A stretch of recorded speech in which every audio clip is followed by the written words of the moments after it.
Is that what I said? Yes. I'm sorry. I meant to say stepper. I don't know why I said No, I mean, ricochet. Doug, it's a personal choice, but I just... Well, no, I prefer stepper. I just don't know. me I just too. don't. I just didn't realize. I didn't realize I said ricochet all of a sudden. But I figured, I've got the Artfire, and I've got the Wilson Publishing Artfire from a couple years ago. Did you say Wilson Publishing Or whatever, Million Wilton Publishing. Publishing. Million whatever. I'm tired. Wilson. But I figured as nice as Hey, that. Mr. Wilson. But as nice as that TF Source stepper looks, I figured I'll just go ahead and get it. You mean Ricochet? This is going to be a V5 kind of thing, isn't it? Yeah. Yes, except in this case, both of the answers are always correct. Yes.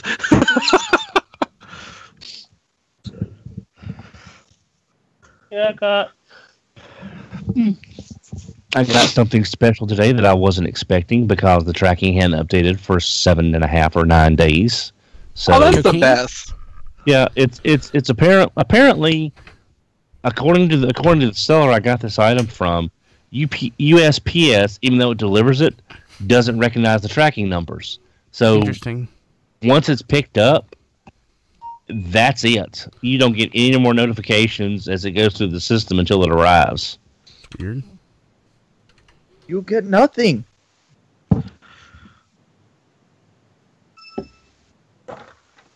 I love Cup. He's so nice. Yeah, I kind of wanted to like. Now, the third-party cup that just came out, that was Coot, right? That one just came it's out. not out yet. Oh, it was. The Toy World one's the last one that came out, I think. Yeah, that one is garbage. Yeah, I saw the review.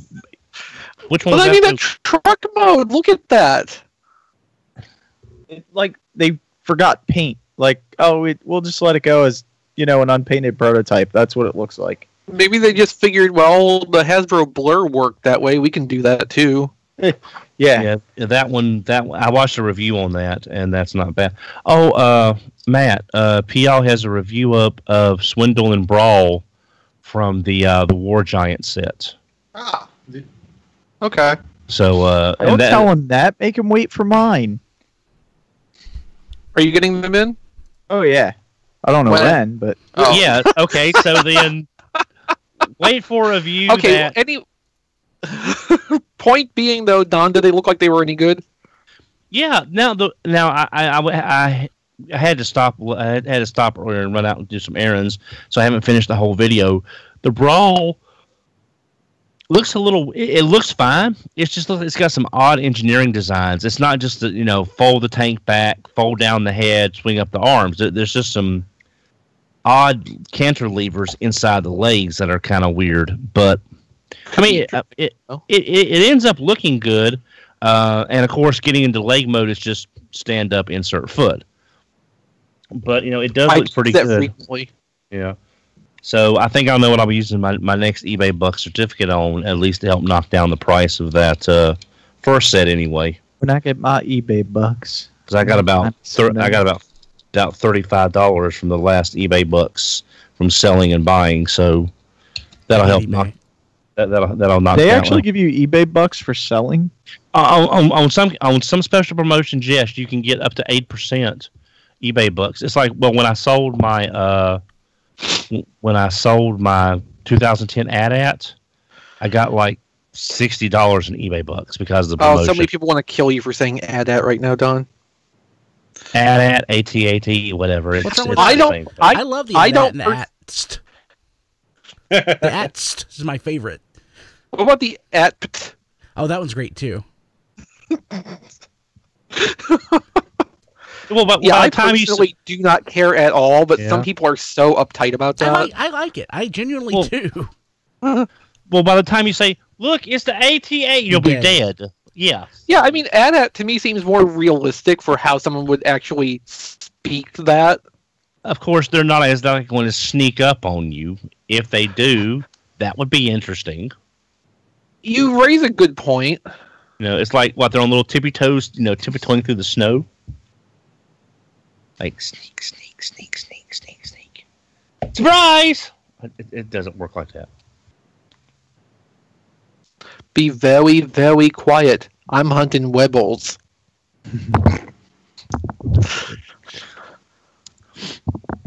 And considering your first season Londo, that's actually somewhat appropriate.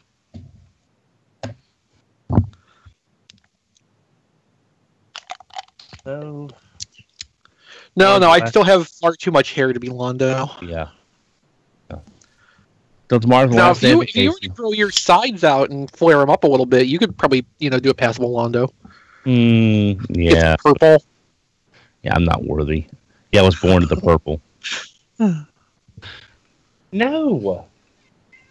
The vet said while Massey was being bored, he was getting a little heavy for his size.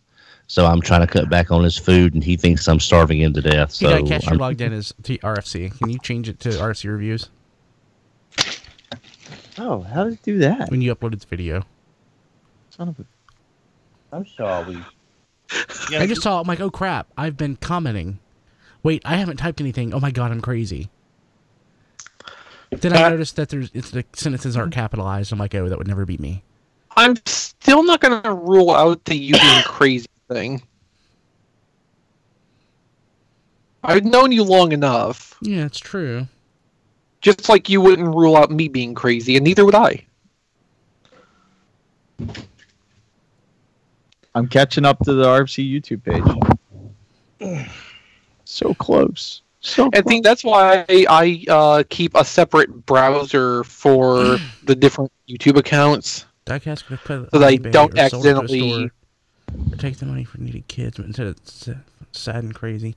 No, I fully endorse Diecast burning that. It's one of those things, like, it doesn't go for a lot. It's a garbage toy. He gets It's more not satisfaction safe out of to burning give it. What? It's not safe to give to people. It's not safe. He couldn't give it to a kid. Yeah. So You can't give it to people. the I don't even care about kids. People. Yeah, the enjoyment that he got from burning it is far more worth than the money that it would have cost.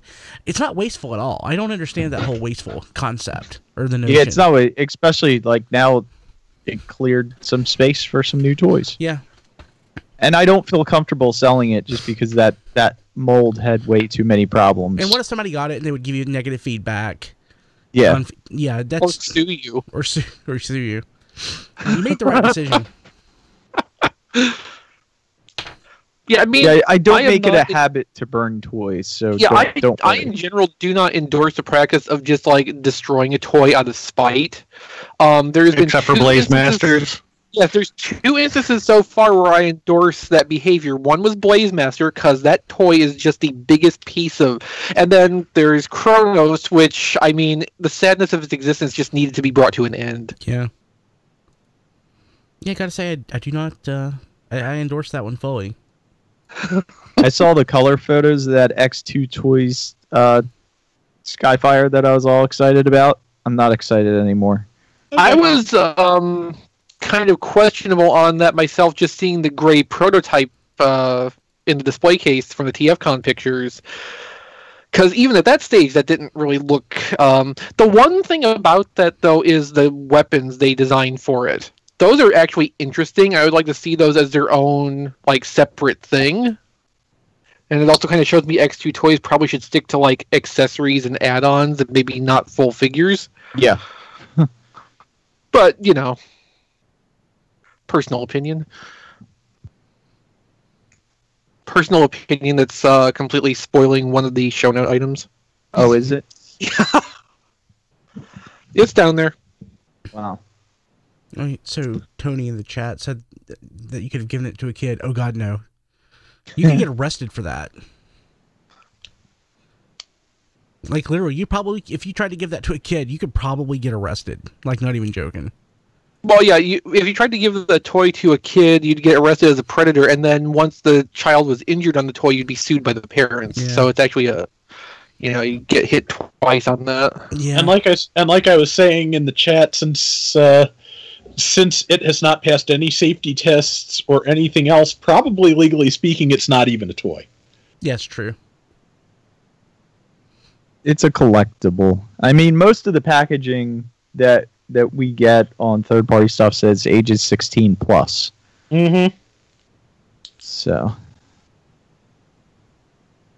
Yeah.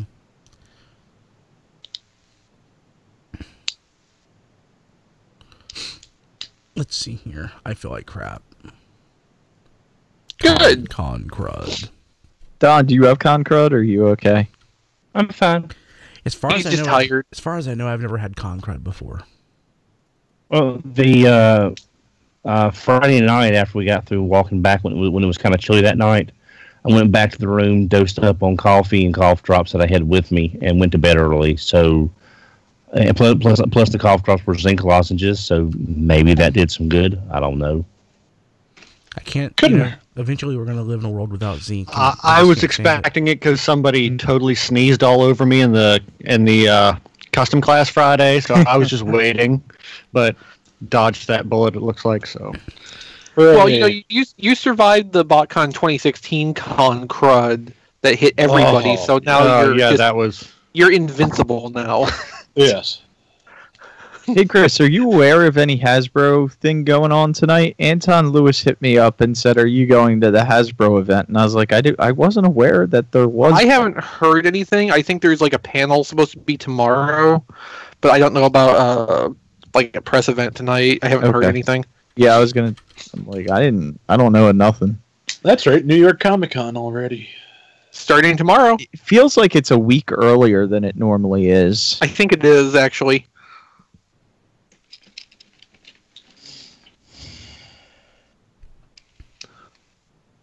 Yeah, I haven't really made any inquiries toward New York Comic Con because I don't expect there's going to be much. Actually, hadn't that been in November in the past? No, it's always October. Yeah, it's usually the second weekend of October. Well, that is a week early then. But more importantly, second Saturday of every October is the Apple Festival. And I'm okay. so excited nice. about the Apple Festival. Funnel No, cake. we already had the Apple Festival. They talked about the new iPhones already. They got funnel cake. They got good old music. They got apples, crafts. It's awesome. Don, you should come down. Let's go to the Apple Festival. Okay. You should go to the Apple Festival. Our local Apple Festival was sadly the same time as BotCon or TFCon, so I missed it. I mean, it's terrible. Hey, that 2017 SDCC Hasbro Last Night Optimus Prime is on Amazon, starting at $130. Let's see how much it is at Hasbro Toy Shop right now. Probably 50 still. Let's see if it's still there. Of course it's still there. Sometimes I look at the ridiculous prices somebody wants for something on completely mundane on Amazon, and the best I can figure out is, that is a great way to obscure your drug deals. Okay. No, oh, really? I mean, there's only... Go ahead. I was going to say, think about it. I mean, there's somewhere out there's, no sane person is ever going to buy, a $3,000 copy of, a $10 toy or comic or something. So anyone who, great way to transfer money just by, having one person stupid enough to actually do that. Hey, y'all, everybody just got super loud all of a sudden. Why do you have that, Don? God damn it. I'm sorry. I'm serious. Everyone just... And nothing changed on my end. Well, nothing changed for us. Yeah. Don's powers are going crazy right now. That's the problem. He's turning into a superhero. He has super hearing. He already had super hearing. It's just gone haywire. See, Don, is your vision okay? Became radioactive when he was being boarded, and then he bit Don. Yeah. Catman. And now Don has radioactive I have kitty volume blood. control on my keyboard, but it won't lower. Okay, there we go. Apparently the dial was sticking. There you go. Anyway, Last Night Optimus is going to be on Hasbro Toy Shop until they start to either clear it out to their eBay store, which happens sometimes, or they just disappear the whole lot of them and then they turn up in Ross and TJ Maxx 2 months later. Yeah. For like $45. I mean, if they were to mark that down to like, even I'd say 35 might even be passable. 35, yeah. 35 is the threshold. Yeah. Titans Return Fortress Maximus is $99.95 on Amazon, and they only have 10 left. Not bad. So I would get it now if you want it. What was it? Fortress Maximus. Oh, you mean the one that's $40 at Ollie's? Yeah. Yep. But it's not anymore, Yeah. so that doesn't count anymore. Yes, the one that was $40 at least of for them. 1 weekend. 1 day. Yeah. More like. Hate that dude that did that. Well, Triple should hate him more, shouldn't he? Yeah. Whenever something like that happens, I alternately hate and wish I was that dude. Yeah. Yeah. Well, okay, so in the case of the Fortress Maximuses, I don't really wish I was that dude because I know what a hassle it is to post one of those. Yes, you do. Or ship, or... That's what I mean. Oh, post. Got it. I'm sorry. I mean, as long as like the person you're selling it to understands I'm going to wrap brown paper around the retail packaging and that's how it's going to be shipped to you, like, that's not such a big problem because that box is sturdy enough to survive that. But any other situation, no. Good luck trying to find a box that fits that.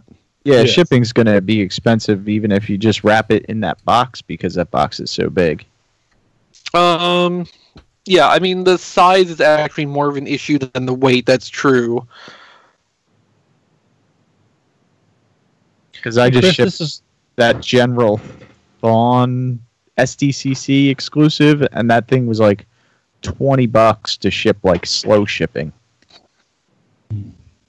Hey, Chris, you and Rob might enjoy that. It's what Wotafu has. It's that perfect change Mecha Godzilla, and I'm not a huge Godzilla fan, but I'm really impressed with just despite the small size, how well it actually integrates together. And it's basically, I think it's like a perfect change series. It's also like $250, and it's the size of a Voyager or smaller. So it's one of those. I'm going to go in that much on something the size of a Voyager. I think I'd go for the Diaclone reboot stuff. Yeah, but I'm just saying it's just really interesting seeing what they can do with these smaller size things.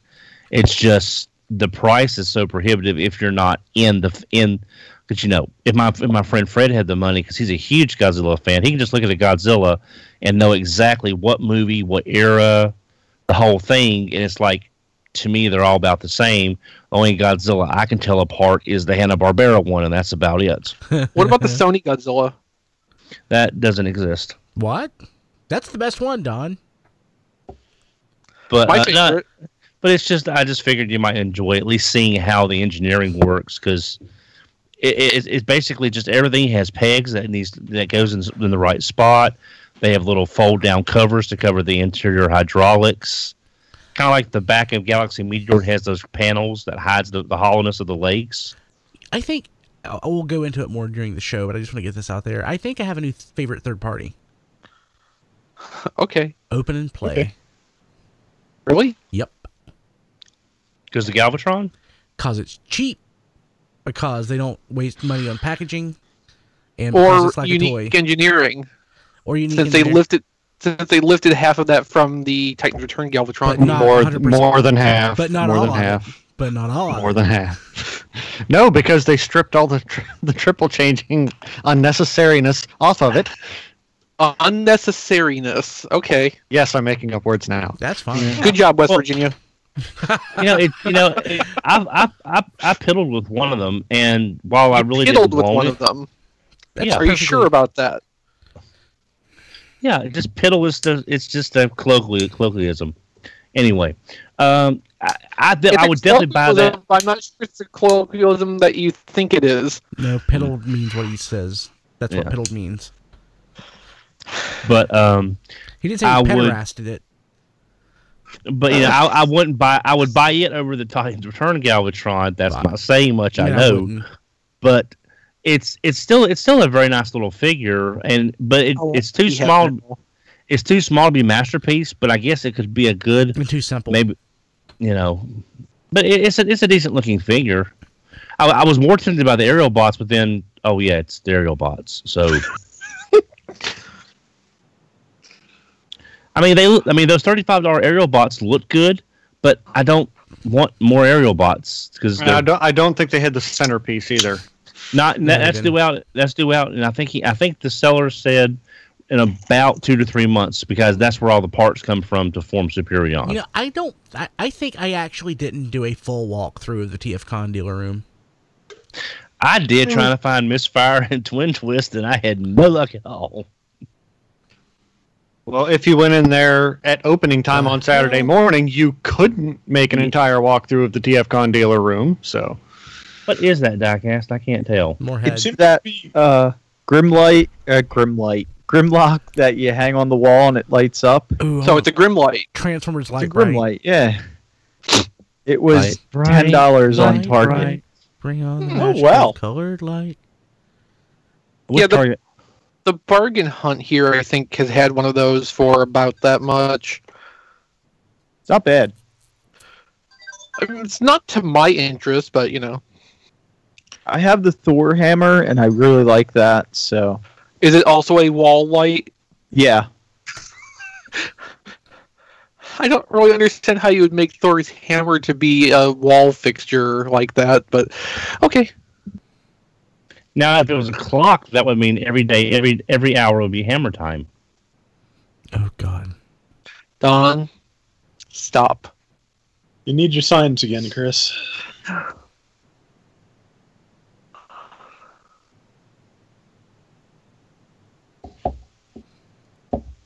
Oh boy! 5 minutes. you know, it feels like we've gotten home. It feels like I got home from TFCon like 2 hours ago. Yeah, I haven't weird. done jack in the past 2 days. Oh, I've been so busy. That's why it feels like I haven't. I just left TFCon. Yeah, I've been busy. Of course, I was sick Monday. I went into work. I was much sicker yesterday. I felt awful. I actually stayed home sick and I slept. I feel fine today, other than just being stopped up.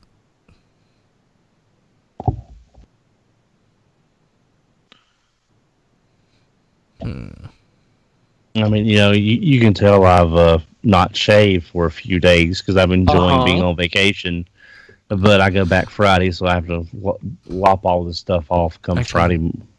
My video's turned off on your end, but I started shaving my head every day again, or every other day. Just because I like it. And it's easier. And it's smooth. And people just want to rub my head. I'm like, hee. I can guarantee I used to do that. Don't and it was worry about just that with me. painful. So What, rubbing your head? Shaving it every day. well, after you shave it, yes. Yeah. I decided I wanted to do it electric. I've done it before, so I bought a razor basically made to do that. And after you do the first shave, it's actually really easy. You just got to keep doing it. And it's much quicker than using a blade, and obviously less risky.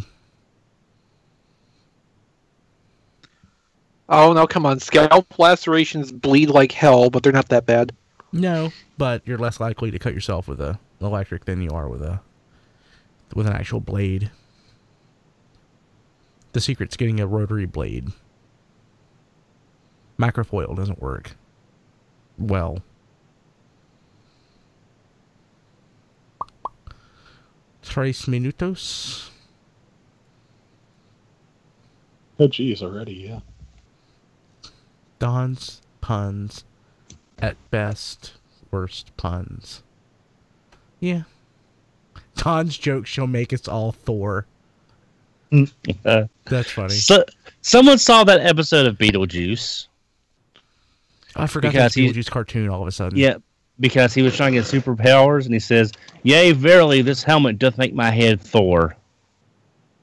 Oh, That's funny. So so someone else remembers the Beetlejuice cartoon because there's no way that couldn't have been pulled from that. So the cartoon was actually up until the last season or so, but it was really, really funny. Who even produced it? I don't remember. I want to say this is not the right word. Savannah. oh, Svetlana. Are you thinking of Nelvana? Yeah, maybe that's it. Maybe that's it. I watched one of the Justice League action episodes earlier with Shazam, so I guess I was thinking of Savannah. And once again, I say the word. Where's my magic lightning? Come on, hit me. Don't I expected me, Massey to attack you at that moment, just for whatever reason. No, he's mad I haven't gave him more food. I'm trying to get his little Buddha belly down. What did the vet say that he needs to diet? Well, he just needs to lose some pounds, about 3 pounds or so. It's just so hard to get cats exercise. That's a lot for a cat. How much does he weigh now? 15. Well, 15.9. Okay. So she said he needs That's to be a lot for a cat. He says it needs to be between 12 and 13. So Mackenzie is 6, Finn is 7, Buddy's like 16. Yeah, but I bought a laser pointer that I'm trying to use to help him, keep a little more energetic. I'm gonna take him out for a walk in the morning because I have to get up early to start running errands anyway. So hey, two of you have met Buddy and the other cats, but Buddy's the memorable one. Interesting. Got to figure out how to get the rest of you to meet Buddy at some point. Are the dogs okay? Yeah, they just beat the hell out of each other. But after a couple hours, it looks like Max still not speaking to you. No, Max is acting like his old self. I mean, he was even barking at his food earlier, so he's sort of back to normal. He's got a cone though for another 9 days.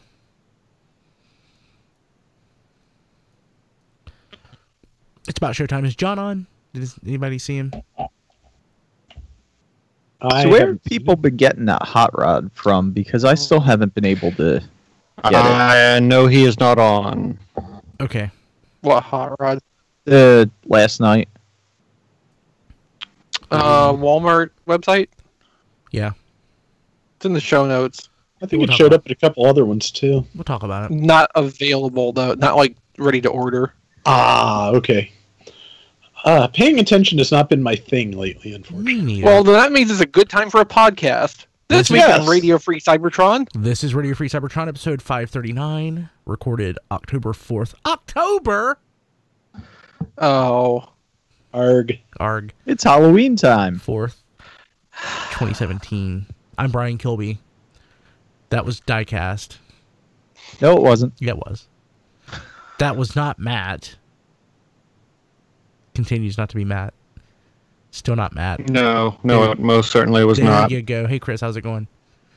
Well, see, Matt's ruined it now because I was going to do that, but he's stolen it out from under me. That's why you need to put me higher on the list than everybody else, as it should be, rightfully. Okay. What do you think, Rob? Jeez. Not much today. Kind of pacey, but Me too. I've got the Concrud. I'm hoping I don't have anything, but there is a cold going through the house, so who even knows? Rob, have you been on the Benadryl? No, not lately. I've been on the NyQuil. It's pretty awesome. Don, how's it going? Pretty good. Do you have Sort of dreading going back to work, but No, I've been back to work. Do you have the Concrud? no, surprisingly not. I think this makes up for last year after BotCon when we all had it, except for Matt, and we all felt like death warmed over. Oh, God. Yeah. Hey, so it's October. That means this is the month that we celebrate our anniversary. Which anniversary is that, Brian? This will be... We're going to celebrate it a little early because it doesn't fall on a Wednesday. Next week, we'll celebrate our 18th anniversary. 18. In a week, our RFC can vote in the United States. Oh, well. Yeah, no, right. And go to the local convenience store and buy cigarettes. You know, RFC does not smoke. RFC does not condone or endorse. Yeah, we don't endorse smoking. Yeah, none of that. And to celebrate, we have a contest. I still, at some point I'm going to spring on you guys the other contest because I wanted to do a second one. I just haven't figured out what to do yet. But, oh God, Diecast. I'm not going to comment on what he just put in the chat. And besides, I guess it depends what state you're in. Oh God, that was great. So, yeah. So, if you follow us on Twitter at TF Radio, and go to twitter.com/TF Radio and look at the pinned tweet. Retweet that make sure you follow us, and you are entered into our 18th anniversary contest, and you could win an autographed Titans Return RC. Autographed by who? The Headmaster Don. And it's the best autograph ever.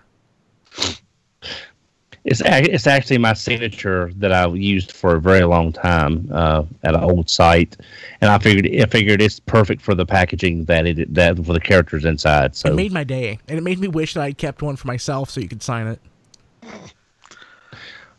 I'll tell you what, Brian. Next time if you can find one at Toys R Us when they go live tomorrow, you can. I'll sign up for you. I would love that. And genuinely, it was awesome. So, but we are giving away that next week. We'll announce it live on the show. So on October 11th. So TFCon was this past week, and I guess do we have a spot in the show specifically for it?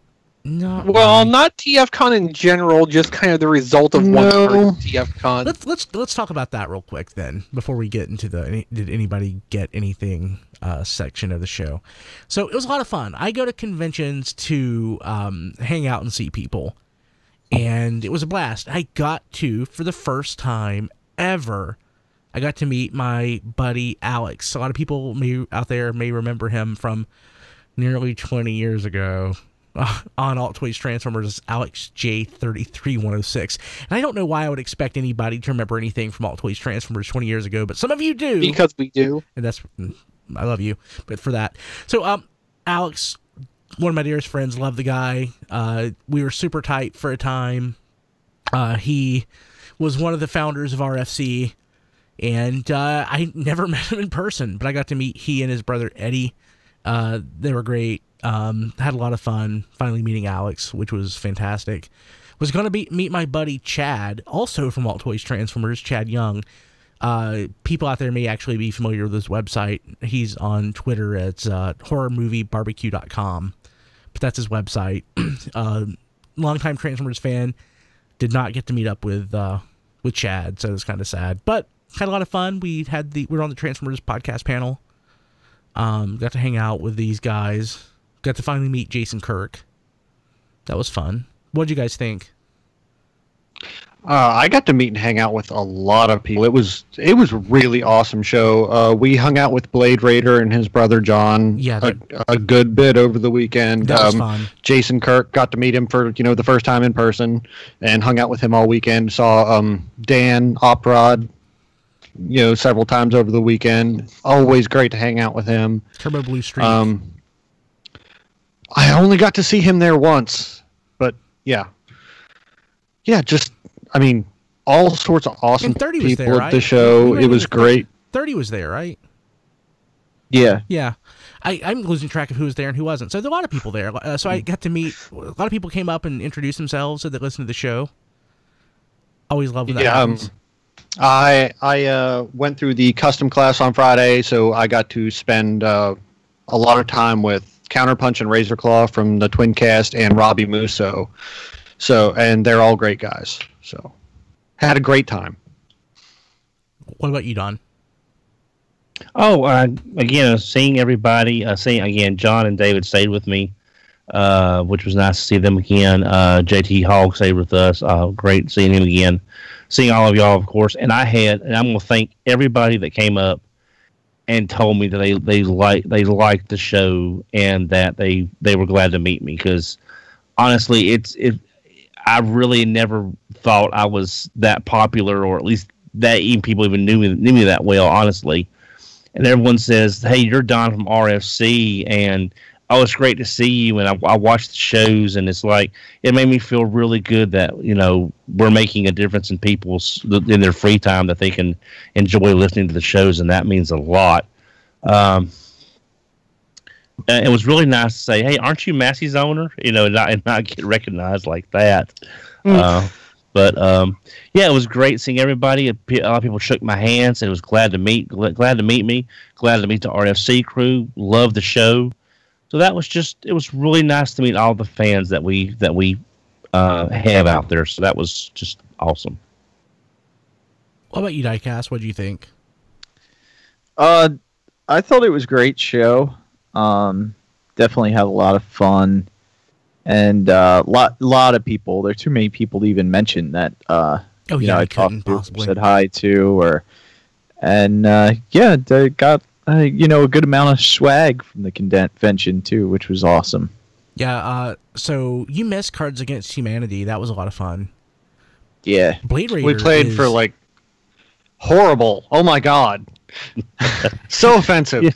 Yeah, there's a lot of horribleness packed in that package. But between Blade Raider and JT Hogg, I don't know which one of them is actually worse. JT was he was the worst at pronouncing words. No, he had more cards than anybody. He had like. Well, see, the weird thing is when I left because I was running on empty. Matt had just won his first card. And apparently he won the game with, 15 cards? I don't think he came... He basically ran the board. I don't know that he... I did, but, I mean, it doesn't count because half the people had left and gone to sleep by that point because it was like 1 in the morning. So, the competition lessened over time. So, yes, I won, but it's a technicality. I mean... You did? Did you win? No. Yeah, a win's a win. Yeah, there you go. I know it's Kim's favorite thing. Cards Against Humanity. She actually, on the way back, she was like, well, when's the next convention? Can we just get together without a convention? I think yes. She really wants to do something where we all just get together and play Cards Against Humanity. RFC Con. Yeah, but she doesn't want a convention involved. She just wants us to hang out. Well, it wouldn't be a real convention. Call it that. Yeah. Yeah, she... It's the RFC Cards Against Humanity Invitational, and nobody's invited but us. We should do that. No joke. She really wants to. Tournament. We should make that happen. John popped online. I tried to add him so we could talk to him about it, but he disappeared. So, John was there, which I think that was John's first TFCon. Yeah, it was John's first TFCon, and I got to spend a lot of time with him over the weekend, and it was great. Yeah, John and Jamie are He's just people. An awesome human being. Yeah, they're both great. We got to hang out at the mall. We got lost. I went to an Amazon stand-up kiosk, which was neat for me. I spent $5 on an HDMI cable and got a $6 bag that they just put it in. It was really nice. It was really good. Yeah, we didn't get any SNES classics, so XV did.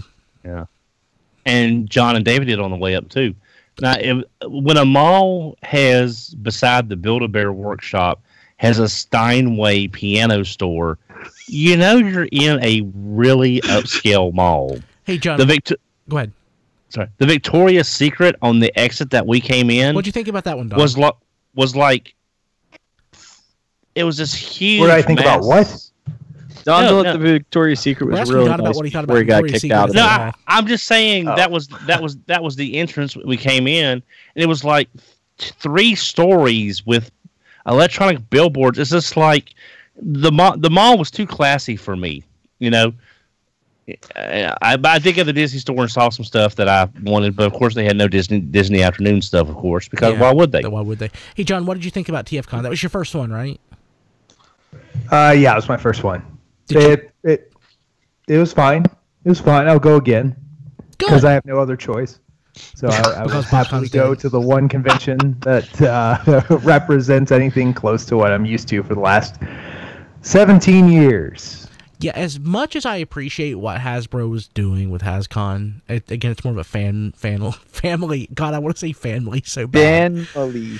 TFCon is really more along the vein of what I want to do. And like I said during the podcast panel Friday night, for me, I go to see people. It's a family reunion, and that's what I get out of TFCon. It's not what I get out of. It's not what I get out of HasCon. So, hey, you know what? The heart and soul, Don will agree with this. The heart and soul of any Transformers convention, like it or not. Dealer room? Dealer room. So if you don't have that rocking, you're just never gonna get there with a large chunk of fans. That dealer room was rocking. I for the most part, skipped it. I went in a couple times. Didn't do anything for me. Though I did. Go ahead.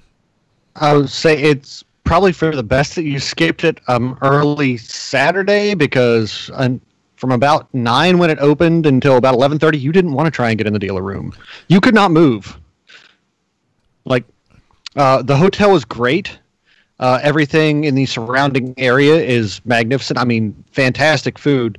But the hotel itself, the room that they had set up for the dealer room is just a bit too small for the amount of people that showed up for TFCon this year. I would like to have a bigger dealer room than what we had.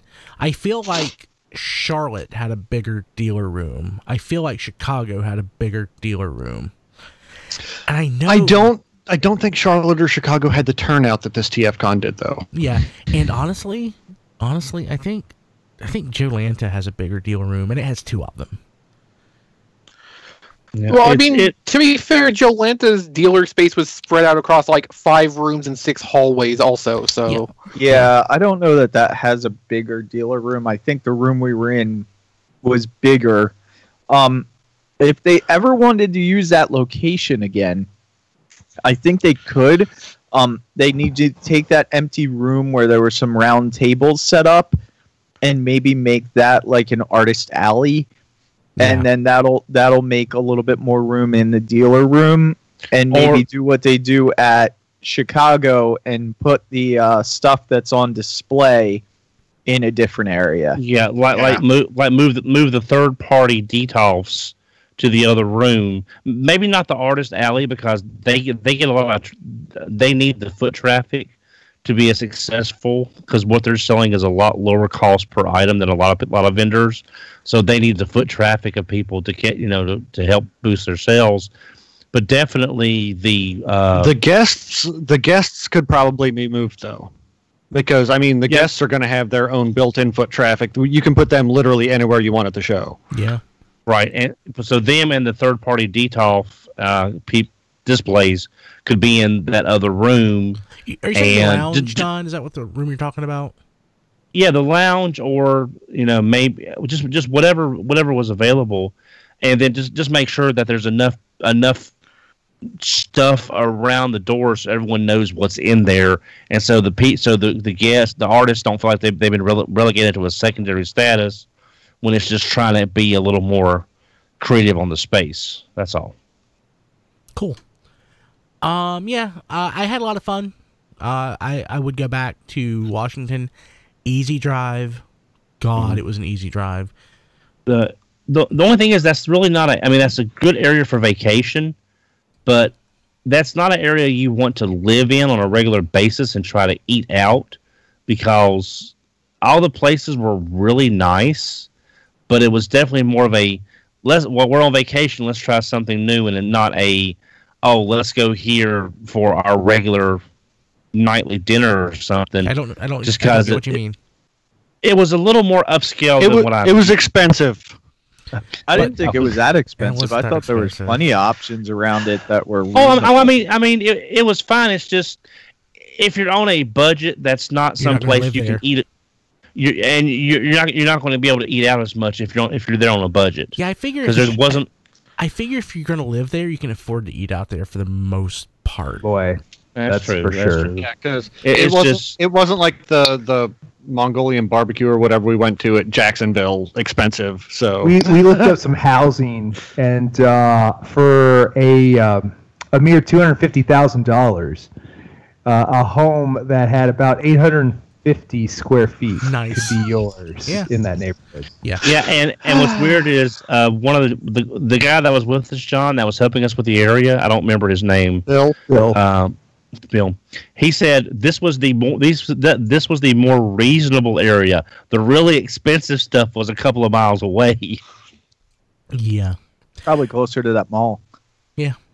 So, anybody get anything this week, Matt? Oh, I got lots of stuff. Okay. So, like I said, I went to the custom class on Friday, so I got a MMC Surficus Prominion, and then proceeded to slather it in paint.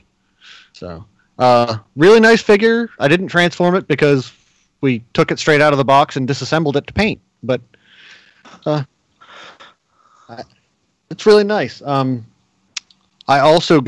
met up with a on Friday night, I met up with, Thursday night, with Grim Loctimus at Chrome Tyranno on Twitter and got one of his custom painted Getaways.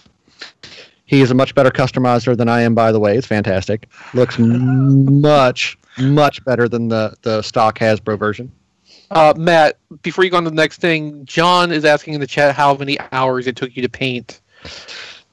Okay, so I took an entirely white figure and painted it entirely black, except for the white arms and legs that were originally dark blue. So you can imagine, 3 coats of white paint later. So the custom class ran from 9 a.m. to 5 p.m. Oh, God. I took a little break, about an hour,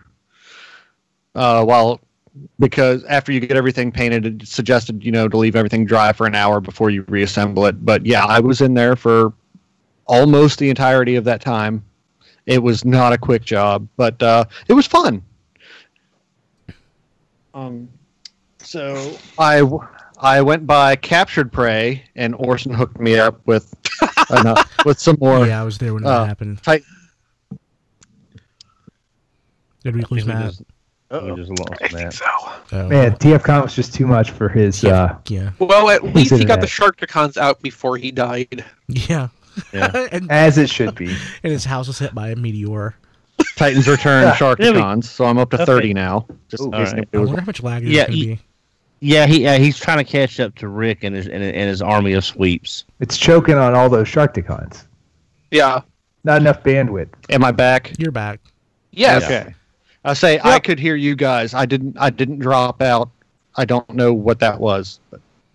Well, you're frozen on your Sharkticons for a minute there, It was so fitting. It's kind of nice, actually. Yeah. Yes. I'm up to 30 now. So Halfway to your goal, right? Yeah, maybe. Did you get a Takara one? It's in the mail. Are you getting a Takara one? It's in the mail. Yeah. Well, now you're at Futuristic- an odd number, so you gotta get futuristic shark to robot. Well,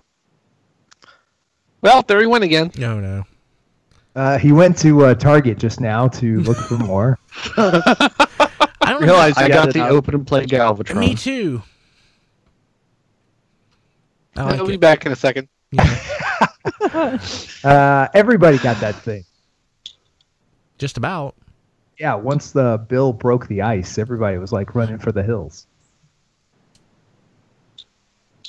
Anything else, Matt? Am I on or am I frozen? You're there. Okay. Currently, you're on. Yeah. I say it's not dropping off on my end. I can hear you guys perfectly. But yeah, so I got the open and play Galvatron, which is basically just a large Titans Return Galvatron with all the third-party stuff stripped off, or the triple changer stuff stripped off of it. It's great. I really like it. I got the Shattered Glass Tarn. And love him. He's great with the Autobot face mask. Oh, we lost Matt again. I'm kidding. We didn't. No, see, I would believe you if you keep saying that, because that's just the way my internet works. My internet's been terrible lately. I got the PC-15 upgrade kit for the Genrai Prime, which comes with a little Power Master and the head that you can leave on to transform. Oh, neat. Yeah, the batteries it comes with have already died, though, He's already bought for more than I the did. light-up eyes. I mean, technically, they say the batteries they come with are just for like testing and demonstration purposes. So Yeah. So I got a little Iron Factory Delta Magnus. I got to feel that. Oh, cool. It's kind of funky. Yeah, this is one of their older figures. Their newer stuff feels way better to me. This is okay, but it feels like they've come a long way from this at the same time. so pretty though. So which is better, that or Titanium Ultra Magnus? I have never messed with Titanium Ultra Magnus, but I mean, I know Diecast loves his so much. I got to imagine, the award goes to that. But you talk about pretty. I got the blue and white Guardian Robot Encore of Omega Supreme, and I've wanted this thing for years and years and years. And you got back. This was $200. Not bad. Ow, that's not bad.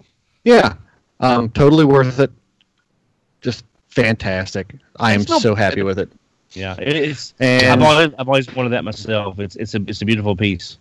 And that's what I got this week. Nice. Don, what about you?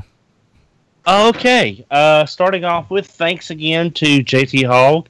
I missed every Overlord in the room. It's just both him and Blade found Overlords, but they bought the only one at the tables they were at. And everywhere I went, I could not find one. He actually found one at Toy Dojo that apparently, I'm guessing it was brought back by a customer, because mine does have the same tail fins on both arms, so they're inverted from each other. But thanks to JT and them having the defective one in stock, I got it for $35. I'm really not going to complain with an Overlord. So that was that. And the only difference that defect makes is that on one side the slightly hollower face is just facing outward, right? Yeah, facing up in jet mode. Yeah, exactly. So that's no big deal. Yeah, that's it. Not a TFCon item, but what I ordered after Chris and Rob broke the news of Cogman possibly not existing anymore for us. I went on eBay. I found a Cogman.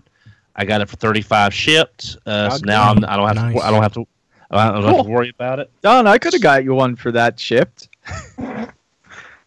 And he wanted it to come with all its wheels. Yeah. Well, I have plenty coming. I'm gonna have Cogmans out my ears. I'm glad you went with ears. I was sure you were going somewhere else with that. Yes. I picked up a KO. This is a KO of the Mock Baron, from one of the Brave series, Thunder Baron. I've never seen it in this magenta before, and I believe it's very pretty, and I believe it still will combine with Thunder Baron. I'm sorry, not Thunder Baron. It is Mock Baron. Because all the connector points are still there. That was $2. So it's like a G2 Mock Bison then. Kind of, sort of. For $3, I got a Bone White Poppy Space Sea. Oh, nice. That's beautiful. Oh wow! It has mine has yellow aged. This is just immaculate. It's for a knockoff. $3. Do you think? No, it's Poppy. It's Poppy. Go put it under a sheet, Don. Yeah, I don't want to need to. Thanks to P.All. Y'all know that I got his Devil Stinger about a month or so ago. His came with a defective headmaster, so he worked with TF Source, and thanks to Make Toys, and I now have a fixed, proper headmaster. So again, thanks to P.All and TF Source. All right, cool. $15. I rebought Armada Tidal Wave. Yay! Why? Does it have its missiles? Because they're not loaded. Yeah, they're in the bag. They're in the bag with the headmaster. Cool. I kind of wanted the Energon version that I saw both of these years ago. Oh, but I said for $15 with the missiles and ramjet, I'll take it. I'll get it back for that. So I'm kind of happy with that. Why did you sell your Armada and Energon tidal waves in the first place, Don? It was right after Mom passed away, and I was sort of having a knee-jerk reaction to sell, and that just was some of the first things I grabbed and said, I don't care about this anymore, sell it. For $2, I got Impossible Toys Wasp. I'm sorry. And it's worth it's worth $2, but not much more. But I at least have one of that mold. So, and I have one of the more unique color ones, so that's fine. I picked up this guy for retail. Oh, I saw that. Ramhorn. So I got very lucky. That kind of makes up for not finding Misfire and Shuffler? Twin Twist. And Twin Twist. So I found a Ramhorn. Oh no, I found plenty of Shufflers. I could not find a Ramhorn to save my life though. Picked up. I worked a deal with Agabus, and I picked up my friend Fred a Trax because he wanted another MP, and that was the best one that I could get for him on his budget. Trax but I also picked was the best MP. That must not have been much of a budget.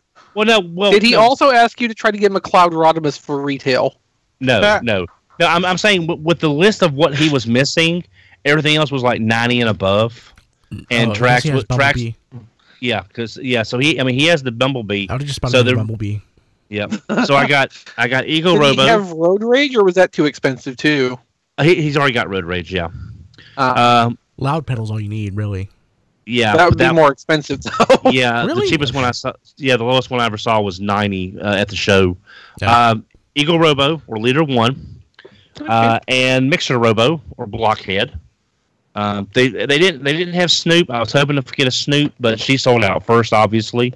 But I always loved Blockhead, and Leader 1's kind of a no-brainer on that one. Which one's Snoop? The Blackbird Jet. SR-71. Okay. Yeah, yeah. I have the Machine Robo version, but I don't have the new version. And like everyone else, I got Shatterglass Rodimus or Coulter Shadow Ghost and Fire Guts Tarn. I have no connection to the character of Tarn, but I like the colors and I like the transformation. So he's going to go beside Impactor on the shelf of I don't care about I don't know what they're from and I don't care. They're nice toys. And orange. Last two things. On the way, I found Scorn at a Walmart. Cool. First one of these I've seen in the wild. Other than Eric Crownover and I did split a case, and he got the Scorn and I got the Nitro Zeus. But I thought this is kind of nice, and who knows when I'll see it again. And thanks to Diecast, my last item that I got was Rensora, the Wajang Voyager upscale that I originally hadn't planned on getting, but after seeing the paint job, God in heaven, it's huge. It's bigger than the Leader, but it's the paint. It's the paint That's job. Bigger than my nephew right now. But with the paint job, the sword, the wash of colors on there, because in some of these areas it looks like there's a paint wash on it. I mean, this is Wajang, and Wajang does really good work. And when I saw Diecast had an extra, I had to get it for the collection. So now I have the Voyager, the Leader, and the Mendoza. And that's it. Chris, did you get anything?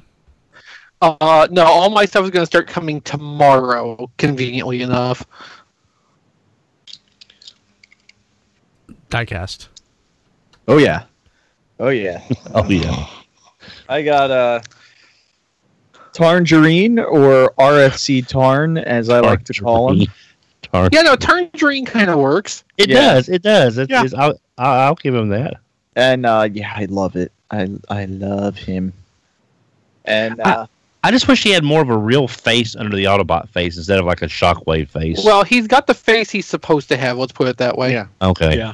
He also does come with a Decepticon mask as well as the Autobot one, if anybody was wondering. Oh, cool. yeah, he comes with both. But the Decepticon one is orange also. Well, red. Because it's a shattered glass Decepticon. Don got the best thing at the show.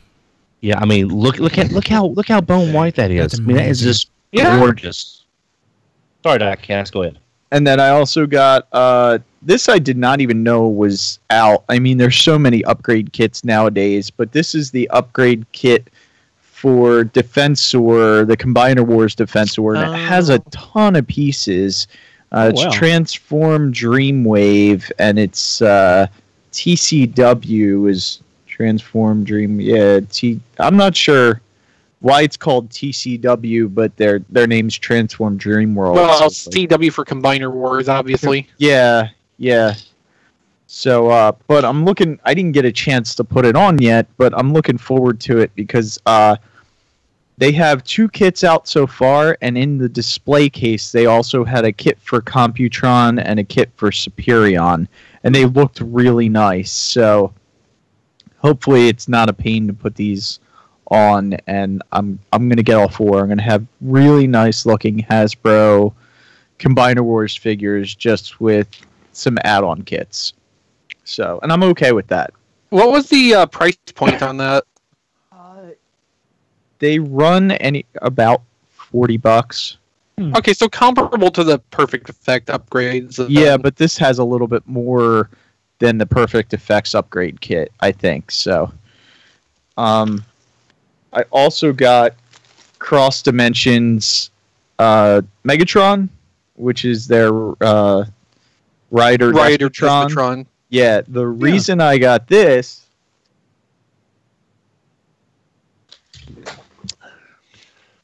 He should really stage the stuff closer to his desk. I know. I have all mine. It's as right close here. as I can get it, actually.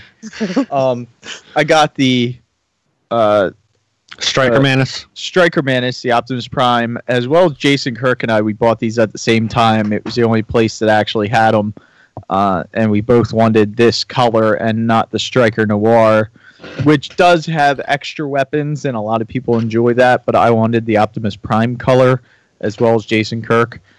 So actually, thanks to Jason Kirk for letting me know that a vendor actually had this, and I instantly said, "Let's go, let's get it right now. I want to get it before it's gone."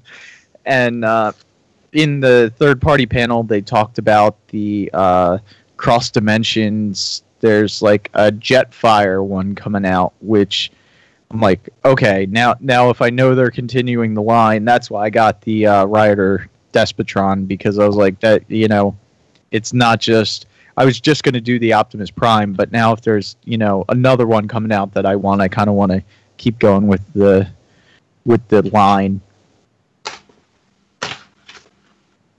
And then I also got the black Shattered Glass Rodimus, is what I'm going to call it, the MMC one. That was the show exclusive. I got Overlord that Don got, only mine was in the box. I got it early in the morning, and then I also got Meteor, which I did a review on, which is Make Toys, and it's a good toy. It has a little bit of refinement that could have been done to it. It's not what I would expect from Make Toys, but it's still a decent Starscream, and a decent figure. I'm glad I got it. I'm not regretful about it. But did you show off Galaxy Meteor? I didn't notice. Not Galaxy Meteor, just Meteor. He got. I got. He did get Galaxy Meteor. Yeah. Galaxy Meteor also. Yeah. And interesting enough, I think the original Starscream was Howling Meteor. They seem to drop the Howling name off of it. I have not. It's not on the box. Unless I missed it. Yeah, no, I think you're right. I think when they showed the slides of it at TFCon last year, it was Howling Meteor at that point. Yeah. Galaxy Meteor did appear to sell out at the show as well. Yeah, so when I got a chance to look at diecast, and I picked it up and fiddled with it, I wasn't that impressed with it. It's okay. It's not... I didn't love it like I thought I would based on what everybody was saying. Yeah, you said the Galaxy Meteor. Yeah, and Meteor looks nice, I guess. It's just not something I would buy. Galaxy Meteor is something that I would consider, but I don't want it now. I also got Slugslinger. So, picked that up also early in the morning. Someone grabbed one. There was this one dealer had two, and someone grabbed one, and I was like, oh, I'll take one of those, too. How much are they selling them for? $1 million. I got it at 25. Yeah. So, not bad. End of the wave. I don't have to worry now. It's compared with trying to track one down for retail, that's not really too bad. Yeah. Rob, did you get anything? Oh, wait. He's not I'm not done. Damn it, diecast! I also got the Legends or Transformer Takara. Legends. Yeah, Takara Legends. No. So there's that with the sweep head. Is it awesome? I don't know if it's awesome or if it's awesome. Or if it's sweeptacular. I also got Cup, which he is amazing. He's got his little Target Master, and his colors are perfect. Exactly what Hasbro should have done. And I also got the Hot Rod. Titan's Return Takara Tomy one. So, with the clear chest that I even forgot was a thing, because it really, we knew about these for, 6-7 months now? It feels like we knew about these for a while. Yeah. That's usually the lead time, about 6 months. Because, we've got the solicits for March's stuff for next year, and, that was in September, so... Yeah. And then from Captured Prey, I also got the Open and Play Galvatron to review. I haven't done the review yet. One thing I noticed that a lot of people are forgetting is that you can unplug the barrel of the cannon and plug that in directly if you don't want to have that like the stock The housing assembly. Out. Yeah, and you can just plug that into the bottom of the cannon. So nice. Which is really cool. So I'm going to be doing a review of this for Capture to Prey, and I want to thank Capture to Prey for giving me the opportunity to review this. Very cool. Awesome. Yeah. And that's it. I'm done. Rob? Not a damn thing. Okay. I will have Cup next week, but that's try about again it. next week. So I got the Open and Play Galvatron, which I like. I got the Asterisk mode, or whatever the hell it's called. Culture, sorry. And it's okay, I guess. It doesn't do a lot for me. I'm not that impressed with it. I think I'd like it better if it was like the mold holds no. There's nothing particular about the mold that I really like. If it were the original colors, which I don't have, and I should have gotten that instead, which they didn't have it. But if it was the actual Tarn colors, I would like it a lot better because it actually looks like Tarn. As it is, it doesn't look like anything. And that Diecast bullied me into buying it, or maybe it was Matt. Somebody bullied me into buying it. So it's I would RFC blame Tarn. Diecast. So I mean, it's nice looking, but it's yeah. Yesterday I picked up, because it's so different than the other release, I picked up the Legends class Cosmos. I think there are like 3 differences. Yeah. But I got one thing, though, that I don't know if Don's heard about this one, but I learned about and I picked up a Death's Head 2, which is the Marvel Legends figure. So that's pretty awesome. You made me switch windows from Amazon Japan just for that. So, yeah, Marvel Legends Death's Head 2. That's all I got. You got the Open and Play Galvatron too, didn't Yeah, you? I said that first. Okay, I wasn't paying attention because you were talking. Yeah. Yeah. I like it. I like it. I wish, I like the fact that it was released without packaging or instructions, because honestly that's just a waste of money. No, I mean, you're right, because I remember, like, during the 3H BotCon days, like, one of the things they said was the packaging is the most expensive part of this. Yeah, it's up And there. you gotta figure that, like, it may not hold true on the scale that, like, normal Hasbro stuff does, but at the third-party scale, you gotta assume that's still a big part of their cost. Yeah, it was $50. I mean, That's not bad. so for the size of it, it's very much comparable to a Hasbro product. In a lot of ways. I mean, the plastic's not exactly the same, so I don't know that it would survive a drop test, but it wasn't bad. Oh, so is that their gimmick with the Open and Play name, that there's no packaging with the stuff? Yeah, Well, no, there can be packaging, but there's usually no instructions. Interesting choice. Well, on the Springer, there's a QR code that goes to a video, and PL did the video for that Springer on how to transform it. So apparently they're reaching out to the fandom to do the video, do the videos for their products. Are you sure you're talking about Open and Play, or are you talking about like the the Moss Toys? Moss Toys. Yeah, Moss did that with the I'm sorry, you're little right. bumblebees. You're right. I'm sorry. I got my company. Because there's like no QR code on this at all. I'm sorry. I got my folks backwards. I'm sorry. Well, with 5,000 third-party companies done, I don't know how you could do that. It's okay. I don't think we have to worry about that too much longer. So, well, okay. Let's go ahead and jump to This Week in History, and I think we disagree on that a little bit. This Week in History, 1992, the Headmasters episode, The Dormant Volcano Erupts Again. Airs in Malaysia. It's phenomenal. And we are... Gosh, how many episodes? What episode number is that? That is episode 12. Catching up to it. So, we'll see how that I didn't goes. see an episode of What's Wrong with the Headmasters posted this week, though. I have had no free time, so That's hardly an excuse. Yeah, well, I should have it up Friday or Saturday. This is the one featuring Chris Triplett. So okay. This one will be fun. 2008. I remember this one well. It hurts me that I never got this. I was thinking of you when I picked this one. The Fun Pub Club exclusive Seacons begin to ship. Such a beautiful set. Yep. Never picked it up. And I just remember the whole, try harder kind of thing. And it was just like, really? Try harder? What do you mean?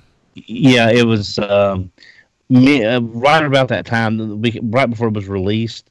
They were saying at BotCon they were trying to find some way to get these released, and someone in the back shouted, "Try harder," and that just sort of. I remember that. Yeah, that sort of created issues. It's like it's not what they were doing wasn't good enough, so just try harder. Because anytime you criticized Fun Pub, it created issues. Yeah. Okay, let's go ahead and jump to the big item for this week. Now, Chris, this is an article that you wrote in response to the third-party panel at TFCon. Go ahead and tell us your thoughts, and then I think I have some thoughts on that as well that may be a little different. I will try to keep this short. I mean, head over to T-Formers and read the article for the long form on it, but there was barely anything new shown at the third-party panel from the slides I saw. Most of the new that was shown was like concept art renders, not really like physical prototypes or anything. But like just that the majority of the stuff that has either been announced a year ago already, some of it's out, some of it is exclusives not for this continent. It seems to me like third party has slowed way the hell down. They don't have as much to show at basically their main event for the year, part 2, because there's Toronto, but I don't think Toronto really had anything new either, did it? Nope. And I think it was John who tweeted out right after that there was booing after the panel was over. Yep, I participated in that. I think I did. Maybe I didn't. So I mean, like they're just.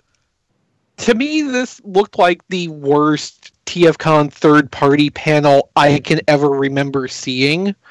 And I feel like it might be a sign that we are on the downward end of third-party as we know it. I think they've spread out too thin, but in too much of a single-minded concentration of, let's do Masterpiece. Let's all do the same character Masterpiece at the same time. Let's do combiners over and over again. It's all just going down one track, and it's just eating away at its own market until they're getting to a point where they can't even have multiple things going at the same time to have stuff to show at their convention. That one of 2 times a year they actually get a bunch of people in a room to show off, here's the new stuff you can expect.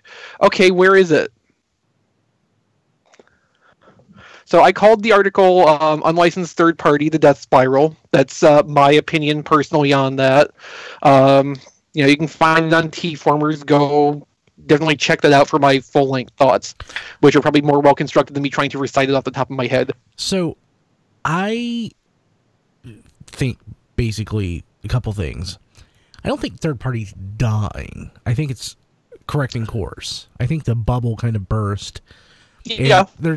I think things are sort of readjusting because there's an argument to be made, and this is what Bobby Skullface said at TFCon, right? We talked to him about it. He said he thinks that the third-party companies aren't showing off their wares because they don't want people to steal the ideas. And I think there's some validity to that, but I think that's a very small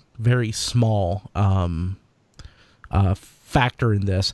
I really think that things are just slowing down because the stuff isn't just, they've run out of ideas.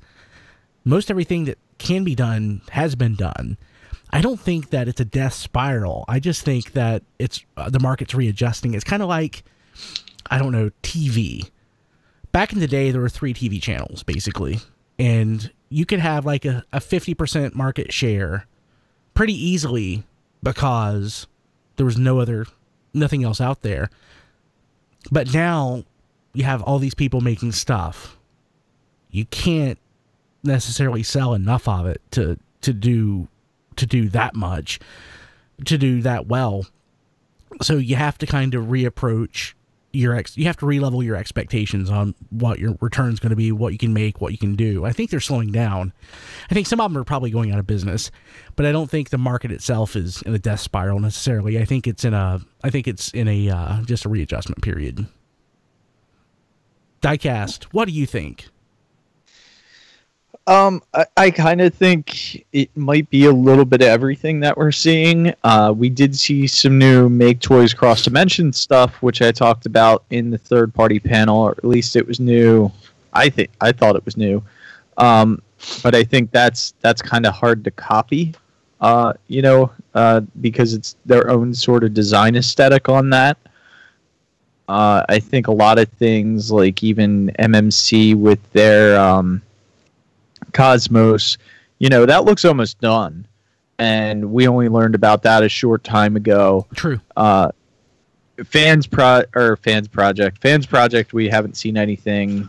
They're on hiatus. Apparently they're not dead, from the rumors that I've heard. Oh well, I have something to say on that when you get a moment. But they're busy doing other things, is basically what I was told. And then where was I going with it? Oh, Fans Toys, as some people would say.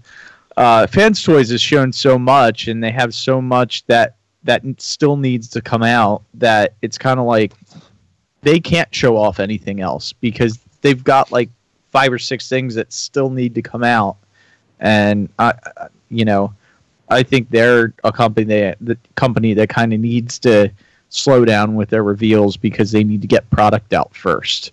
Yeah, it seems to be. I think it's not just a matter of the reveals; it's just the volume of stuff that's coming out seems to have declined quite a bit. Mm-hmm. So it's not like I think that there's no validity to the idea that it's a death spiral. But I just don't. I'm not going to that same lengths. I'm not jumping to that as far drastic a conclusion. Yeah, I like I said, it's a combination of everything. There are probably smaller companies that that didn't do that well, that aren't going to have anything else to come out. Maybe they're out of ideas. I think the major companies are still going to be around, and I think we are still going to see stuff, and maybe by the next TFCon we're going to get a lot of reveals, because this was a little bit light. Like I think I do, to what Bobby said, I do think that if things were healthy, I do think they probably are trying to pull back quite a bit, because as we've joked for like the last 55 years, they're just releasing the same thing times 10. And part of that is because people have been so free with saying what they're working on. Because it's not like everybody just arrived at Springer. I mean, if that was the case, once in a while, yeah, that's fine, but everybody arrived at Springer, everybody arrived at Dinobots, everybody arrived at Combiners, everybody arrived at, this and that and the other. There's something to that whole too much information thing. Well, and one big problem I see here is that everybody's like super focused on doing masterpiece stuff, and at some point they're going to wear that market out too. Yeah. Now, the only thing I want to make a comment on is not on this article, because both Chris and Brian have very valid points, and it's going to be up to the reader to make their own call on that. As far as the TF panel itself, while I understand they had a lot of slides to get through, they blew through the first half or 3/4 of the show very quickly, which I understand, because a lot of it was already released or on the cusp of being released, or the cup of being released. But no, Don. No. But when they got to the stuff that I believe was not that was new, that I do not believe we saw at Toronto or TF Nation, when they got to this new stuff, they went through that with the same speed as everything else, And some of the stuff, like this War Within Magnus, as an example, I had no idea who that was, and I was sitting up close. They just mentioned, here's this figure, here's their name for it, and then here's the next slide. And and if me sitting within the first 10 rows couldn't tell who that was, I'm sure the people in the back couldn't tell either. And we still finished. Now, I may be wrong. Please correct me if I am. But we still finished about 5 to 10 minutes early, didn't we? Before the next panel began. And it just seems like they just kept going and going and going. It's like, wait a minute, this stuff is new. We haven't seen it. At least let us get a look at the slide on what it is. I had to actually go to the room and look at the stuff in the cases because the slides went by so fast and they didn't say anything other than just, here's this, here's this, here's this, to find out what was coming out. Not to derail here, do you think the crowd response might have been a little bit better if they had not had so much of the already been released stuff, especially like some of those exclusives, if they did not have all those slides in, so they could spend more time on the newer stuff and the little bit that was like brand new reveals? Right, yeah, like probably. Because there's stuff that everybody has seen, stuff that's been out that everybody has seen that's in the dealer room for sale, and there were slides for it. They could have said, okay, there's some stuff here that we're not going to mention. It's in the dealer room for sale. Everybody's already seen it. We're going to start with the stuff that hasn't come out yet or is right on the verge of coming out. And that would have saved a good 5 or 10 minutes right there to give time to the stuff that we hadn't seen before or stuff that might needed pointing out. Because like I said, that War Within Ultra Magnus, I didn't know him from Adam. I had no idea what that character was. And I was sitting within 10 aisles of the front. So that was my one big thing. So, Matt, at the convention, you very much had some opinions on this, and you wanted to share them on the show, so the floor is yours.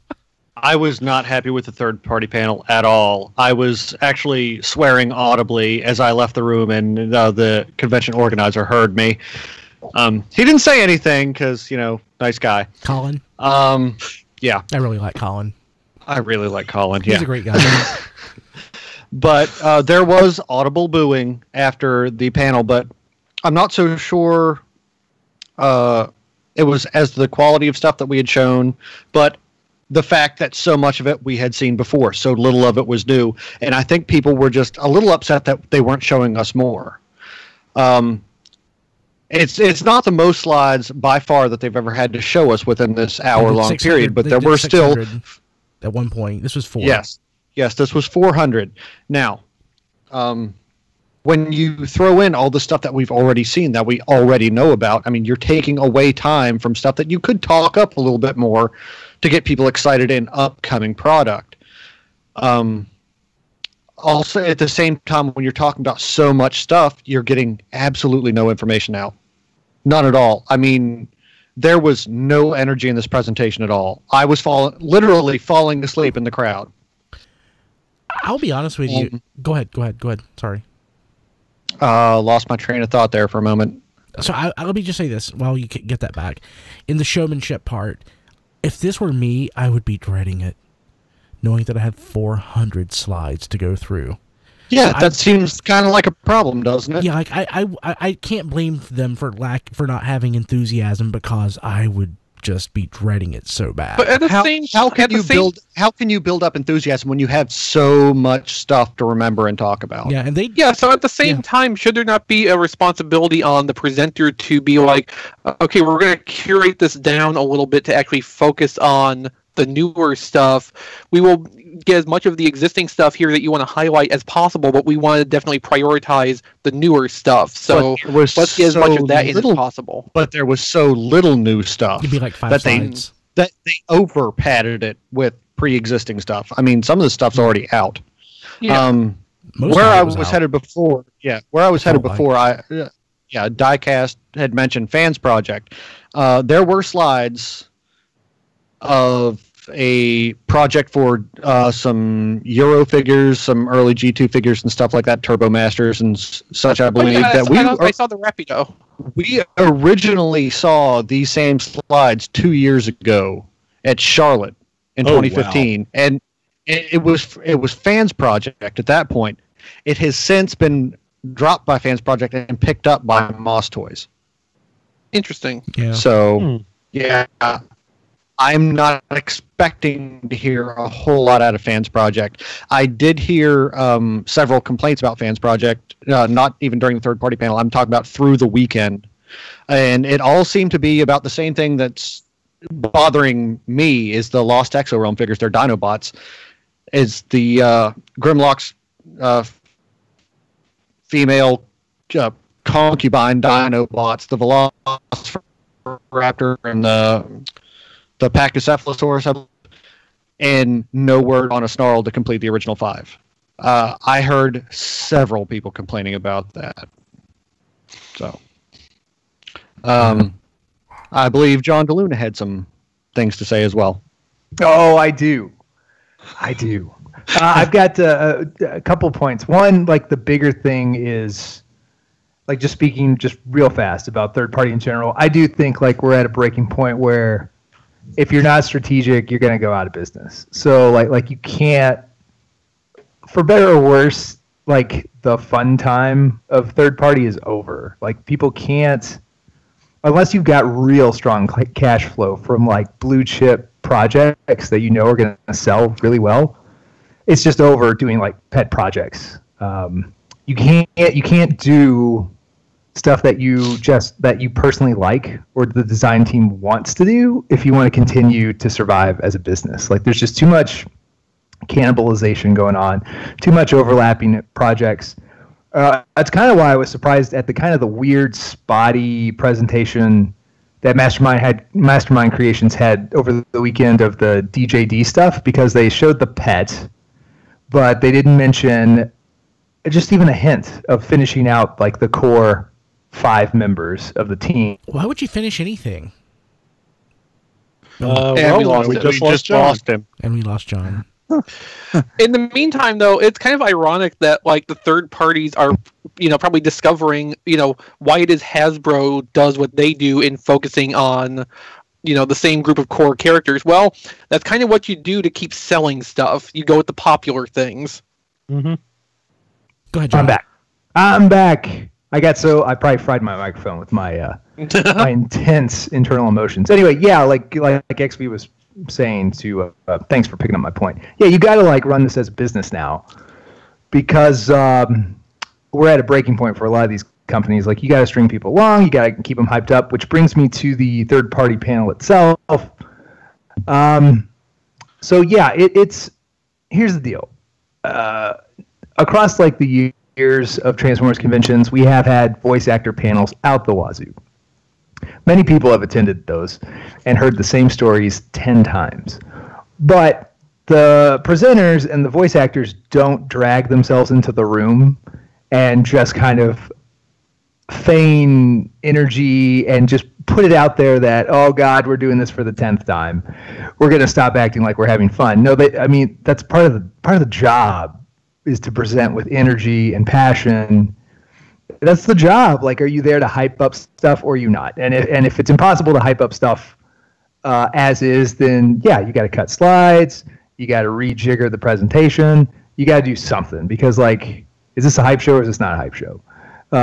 And we're here to be excited, so get us excited. Now, I do have like a suggestion for this, and that would be to basically blow up this presentation, and instead of having this one master marathon PowerPoint, we are at the point now where these third-party companies individually need to step up and be marketers, grassroots marketers. They need to go to these shows, and they need to have panels for their product in separately from this master marathon slideshow. Like at this point, I would expect, and I would hope that somebody like Mastermind, Fans Toys, anybody, TFC, anybody who's serious about this stuff would identify TFCon as a place where we need to go and have an hour-long panel.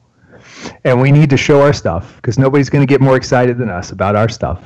And we can show you some behind-the-scenes development slides of your favorite stuff through the years, and kind of like a Hasbro kind of style panel, and an exclusive kind of behind-the-scenes look for people who go to the convention, plus a couple of slides on new stuff that we're working on.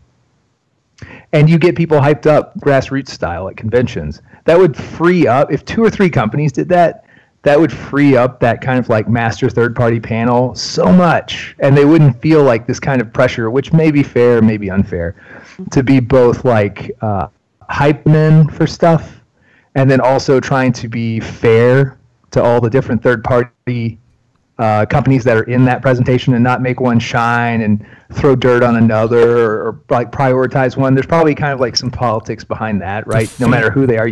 The fans and the audience did that for them anyway. It's like there were a couple of people that got cheers and a lot of silence. Nobody cared about 85% of the people or the companies.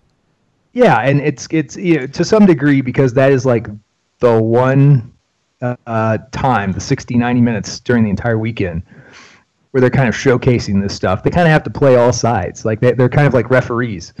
And that's not fun. That's not fun for them, and that's not fun for us. So if the third-party companies that are serious about growing or have these established fan bases, I mean, I think it's time now to step up and run your own panels and come out here and hype us up and excite us.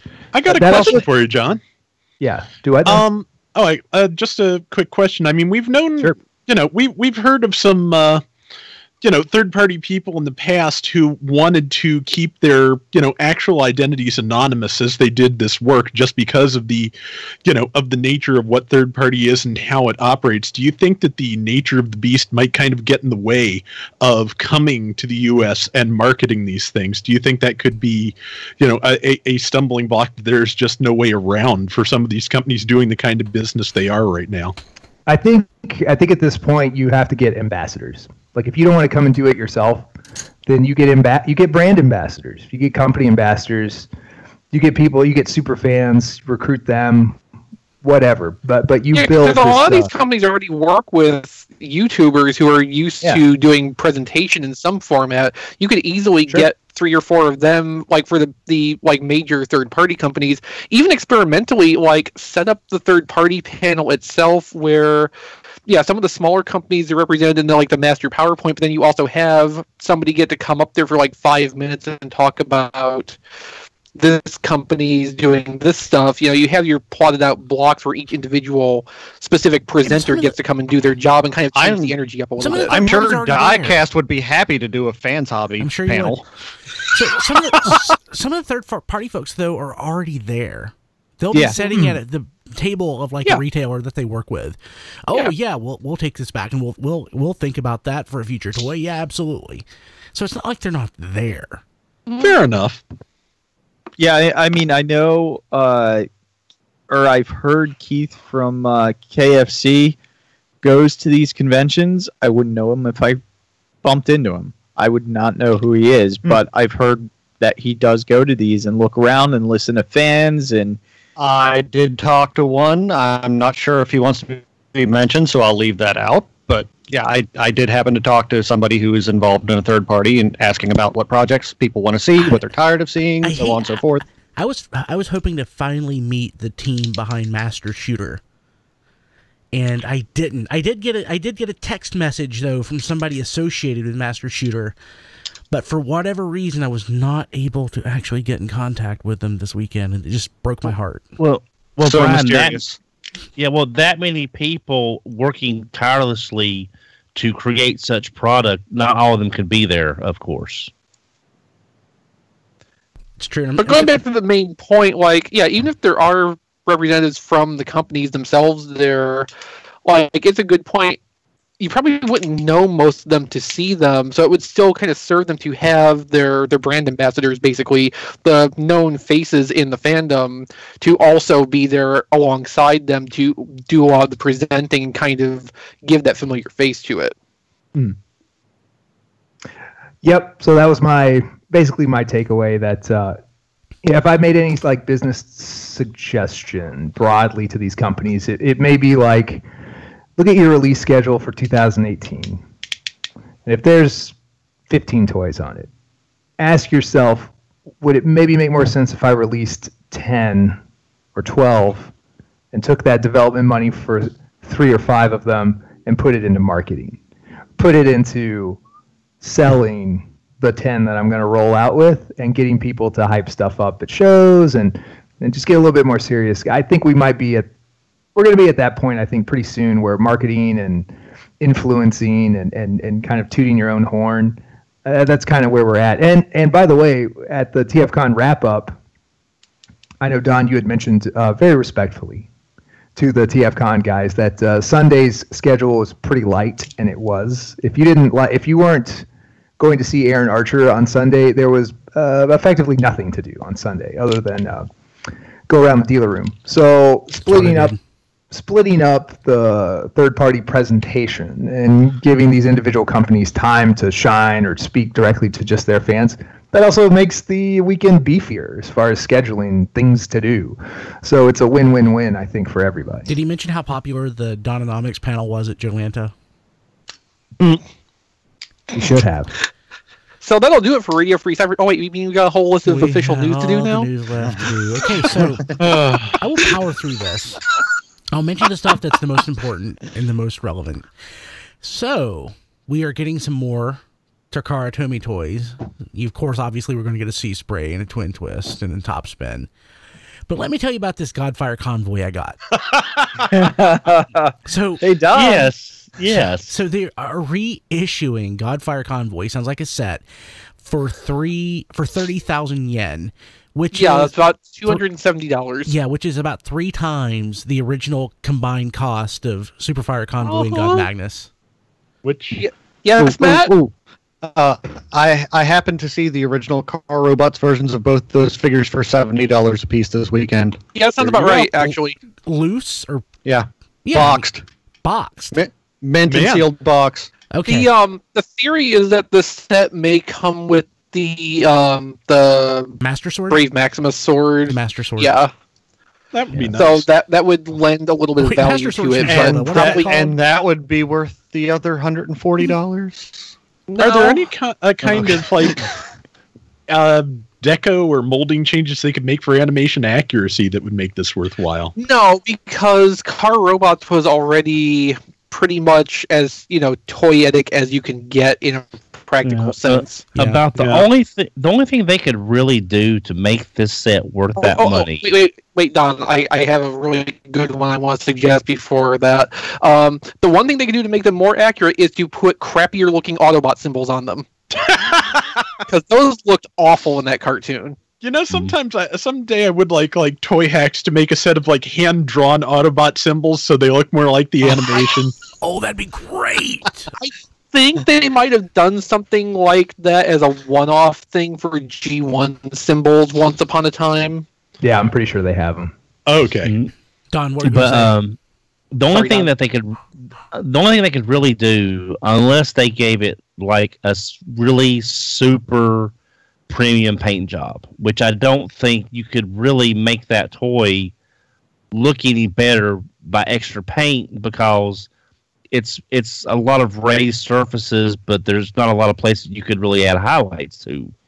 The only thing they could really do to make that toy worth that money is if they re-released it as an encore version of the Toys R Us exclusive Crystal Godfire Convoy set. Nope. Unlikely. And I'm saying that set now goes for a significant amount of money because it was a Toys R Us exclusive. So that's if they released it to you, but not them. I'm saying compared to what the current market value is for that set, $500 plus, this would be a good deal if you wanted the crystal set. But again, that's a niche market in a niche market. Let's look at this realistically. These toys came out, by the time they're going to be re-released, they came out 18 years earlier.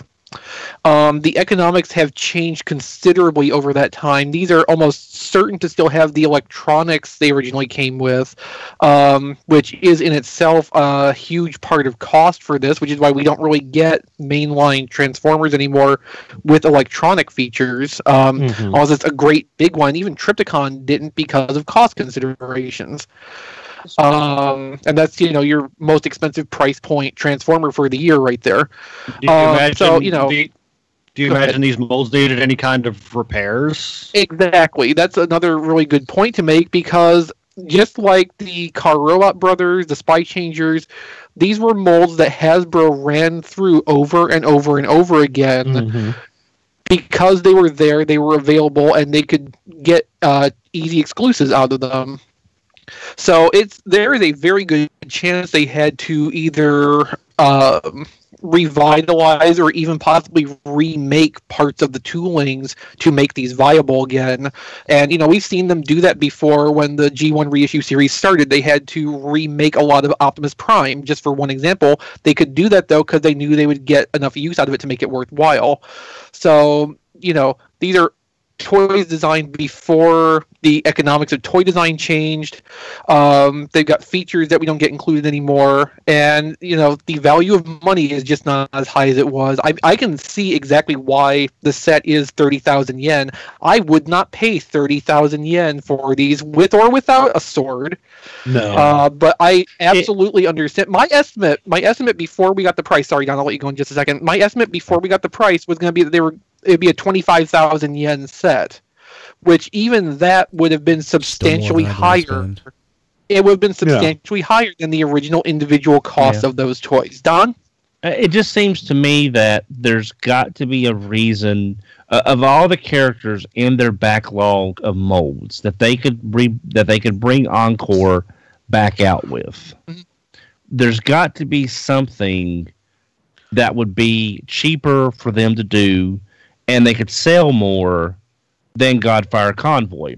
And it wouldn't have that Ultra Magnus in it. Unless, of course, there's going to be something special about this release that we're not seeing as of yet, because I can't see, with eHobby not doing as well because of Fortress Maximus didn't do as well as they had projected when he was released those couple of years ago. Something about this set is going to have to be catch us off guard, or be completely unexpected. Otherwise, they could have pulled a dozen other molds out of storage, done it as an Encore for less money, and possibly sell more. So I think there's going to be a major surprise in this set beyond just the sword. The other thing to think of is Takara's reissue series originally started in 2000, right? So that was actually a little bit sooner after the first mold they reissued had been brand new. So that was like 16 years since G1 Optimus Prime came out. So like it's the right time frame to encore something like Fire Convoy. Wasn't the Diaclone like 82 or 83? Yes, I mean it all works out about the same. It's the same relative time scale is the point, though. World. Yeah, but I don't think necessarily they could pick another mold from a similar time frame around 2000 and be able to do what they want to do with it and still have it be more cost effective than this. Depends on what you mean by cost effective. If they just wanted to do the Autobot Brothers and sell that for, say, God, I don't know, it'd be 15,000 yen. I'm telling you, if they did those, it would be 15,000 yen. Yeah, I was thinking 10, but yeah, 15 is probably more accurate. Yeah, I just do want to point out that in terms of re-releases of older toys, this 3-to-1 ratio is actually pretty consistent with the things we've been getting for the last 4 or 5 years. Primus was $150. He was originally $50. Big Bad has that. I think it was Year of the Snake Energon Optimus Prime. Its price tracks pretty well with being 3 times the original. This is this is just the reality of making something that big, that heavy, and with electronics at this point. So is the concern that the fact that there's just no aftermarket for these toys, the original toys, is that the entire concern that we have with this? I think it's too much in general, but when I first heard this, I thought, oh, great, I sold these toys for some reason years ago. I could get them again. I still can for a lot less than what this is going to cost. So, And in one sense, this is more comparable to getting a reissued G1 Optimus because, like, Ultra Magnus's chrome doesn't hold up great over time. The rubber tires on the toys have gotten well past the point of falling apart. Like, you can get boxed copies of the Car Robots original releases. They may not all be in the best shape inside those boxes. That's kind of a gamble to take if you're not getting the window package versions. This is expensive, but you will be getting fresh, brand new, pristine copies of them that maybe will have a longer shelf life once you actually start displaying them. Hopefully, Matt. But at the same time, didn't they put up a pre-order for a reissue of Fire Convoy 2 or 3 years ago that got canceled due to lack of interest? We don't really know, because I think Big Bad Toy Store was the only store that actually jumped on that, and we don't know for sure. To the best of my memory, I'll disclaim with that. Best of my memory, we don't know that was an actual thing that was going to happen, rather than Big Bad Toy Store just trying to lead the curve on something that looked like it might happen. Okay. So, I mean, that is a thing that happened, but we can't be sure exactly if it's the same circumstances. This has been definitely solicited, though. So, going to the next item, we knew that Hot Rod was an exclusive, Walmart exclusive, right? Yeah. But doesn't seem necessarily to be the case anymore, because it's showing up on Amazon. Target also has grown a listing since this article was posted last week. So that's good. Maybe now you can actually get it if you want it. I still can't mention that. Right after the Amazon listing went up and people started noticing it, the Walmart listing suddenly came in stock. The exclusive one on Walmart's website, you could suddenly order that.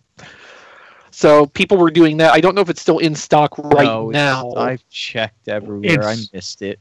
But our friend Eric Crownover just retweeted for one of his friends. Someone just picked up Deluxe Hot Rod with the movie pack that has the 2 die casts in it. So apparently they are available in some store somewhere. Well, he says he ordered site to store, so he got it sent to a Walmart while while it was briefly up on the site. So okay. Because I just now when we were talking about Amazon Japan. They have Autobot. They have Movie Hot Rod as the deluxe on Amazon Japan for U.S. retail. So I went ahead and got him and Cup since with Hot Rod being a little bit less than Hot Rod. Yeah, with Movie Hot Rod being less than Legends Hot Rod, it was actually better for me to get the set because it was like 63 shipped, and Cup by himself would have been 35 from domestic. So I figured that way I finally get the Movie Hot Rod and I get the better Cup. But the point we're eventually going to reach here is that even if it ends up being a problem to get this from Walmart, because I sure don't see those, actual physical stores being able to get anything on the damn shelves anytime soon. It does look like this will be available through other channels in the U.S. Yeah. Not unless there's another PDQ destined for the stores with more products. Just what they need. Yeah. It's going to be filled with nothing but Hot Rod. What's a PDQ? Pretty damn quick. It stands for basically please display quickly, but where I've always worked in the past, it says please destroy quickly because they get torn up before you can actually use them. Oh wow, nice. Okay, so next news item: Transformers: The Last Night 7-net exclusive Clear Voyager Optimus Prime plus Japanese Blu-ray release announcement. 7-Eleven's online store. Thank you. I did not know that. Oh, good. That means I'll never get it then, because I wish it was in the 7-Eleven deco like that Masterpiece Ultra Magnus. Yeah, this looks like it's got you all over it. I'll be honest, I do kind of like it. It's at BotCon next year. Oh, I don't hate it. I mean, it's. I kind of like it too. And the good thing about this is, it's the Voyager mold. You don't have to worry about paint because there's no paint, or at least very little. Yeah, because the clear is your gimmick, but I don't. I mean, this may be available somehow because, is it possible Amazon might carry this if it classifies it as a DVD like they used to, and then you could ship it with the DVD? But it's an exclusive though to okay. I thought so. You would need a middleman. Would this be Crystal Prime? Crystal Pepsi Prime. I kind of want this, but I got a feeling this will be like the Family Mart Revenge of the Fallen Prime. It'll take me a couple years to track this thing down. for something Probably. affordable. Well, Don, what have you got left to Yeah. track down though that you don't have? Exactly. Stuff that's not Holy Grails. Just stuff I can't find because my Holy Grails are Minerva, Black Shadow, Black Bacchus. Didn't someone get a Minerva for $8? That was Yes. M Cypher. That was M Cypher at the flea market. He and I always went to, and he got there about 30 minutes before I did and snatched it up. I've seen it before. It's nice. Hey, Cypher. Hey, Greg. Yeah. So I want this. It's just I doubt. Maybe Hydra can pick me one up, but he's so busy. I hate to even bother him about this. It's it's really a shame, but I guess not unusual that the regular retail release of this Voyager is probably the worst way to get it. Yeah. Heck, I even tweeted to 7-Eleven in the U.S. to please carry the 7-Eleven Prime on their website, just so we could try to get it. And what are you doing to my don't eat the cable? What harm is there in sitting down and taking 10 minutes to write a nice letter? Yeah, exactly. So for the three of you that care, Optimus Prime pre-turns. I do not understand that. Oh, pre is in a prequel. That's not that clever. I'm kidding. Peter Cullen joins the Bumblebee cast. Yay. Okay, so how does he? Okay, all right, okay. Don't think about it too hard, Don. Wibbly wobbly timey wimey, but It just means Optimus Prime is going to be in the Bumblebee movie. It That's just means all it Optimus means. Prime. All it necessarily means is Optimus Prime's voice is going to be in the Yes. Bumblebee movie. or he'll be a hologram, or he'll be some kind of Recorded Projection. message. recorded. Okay, because if he's physically in the movie, this timeline is not that great to begin with. And you throw a spanner in like this, you're gonna take the damn doctor to fix everything. When have these movies ever cared for a second about continuity, Don? Well, I care, and I don't want to see it screwed up because that messes. You're in the wrong series Four for continuity. movies too late, Donald. Yeah, I'm I know. sorry. Aren't I you know, it's used to just- disappointment by now? Yes, I am. It's just I can't stand something that obvious happening that doesn't need to happen. It's just I'm not a continuity, police officer, but I like the basics to at least be followed from time to time. So in the chat, Rob said that Jack wrote that headline. I'm like, I was hoping it was XV. That's the reason I made the little comment, because yeah, man, who No, cares? it's not Peter my Cullen. style. Yeah, it's not your No. style. So Titans Return Deluxe Wave 6 is hitting retail, so you can get your Slug Slinger. You'll never Yes. see it. Well, stores are actually stocking it in different locations, so there's chances. Joey's A lot of the places I've been have not had a whole lot of Titans Return Deluxes in stock, so that kind of helps the odds. this past weekend, Joey got his at TFCon. What was wrong with it? It had two fists, the wrong fists or something. He got a deal on it, and all these deals people were getting on toys that were missing parts or had the wrong parts really makes me uncomfortable right now, to be honest. Yeah. It's like they're BotCon exclusives, but they're not. It's like during the raffle, during the podcast movie wrap up. How'd that go? I missed that. I won granola bars. My number was drawn 2 numbers after the guy that got the twin Were you twist. not on the panel? No, I wasn't on the panel. Matt, you were there, though, right? Not on the panel, but yes, I was there. Okay. Yeah. But they had a raffle, and one of the prizes was a twin twist Vangelis found in Canada with 2 right fists. Nice. So the guy whose number got drawn before me actually won it, and then I won the granola bars. Nice. Let's see here, but yeah. So it's a little disconcerting. All the Why don't we screwed up skip pieces. the next 2 things for brevity here and jump down to the TIE Fighter? Man, I wanted to mention the Transformers Authentics, because I don't think we've really I've talked about it quite a bit during the RSC Daily Transformers News Update, but I just want to get that out there. So we mentioned this briefly, I think, last week, that a lot of people have been misattributing a lot of these leaks to Cyberverse, but it seems like it's more likely the Transformers Authentics line, which is the line that Hasbro, that was leaked. Did Hasbro finally confirm that was coming out? I don't think so. Okay. No. I think it's what's going to replace Cyberverse. It's Cyberverse. It's just a different name for Cyberverse. I think it might replace Cyber Battalion and Commander or complement those, but in terms of, how it connects to Cyberverse, the next TV show, I'm increasingly sure it doesn't. So Yeah, because if you think about it, Cyber Battalion was made for markets outside the U.S. where it's generally perceived, you need more economical solutions. Well, guess what point we're getting to here? So we're getting some of the Cyber Battalion stuff in Walgreens, kind of, I think, as a placeholder, and then we're going to get this developed for our market.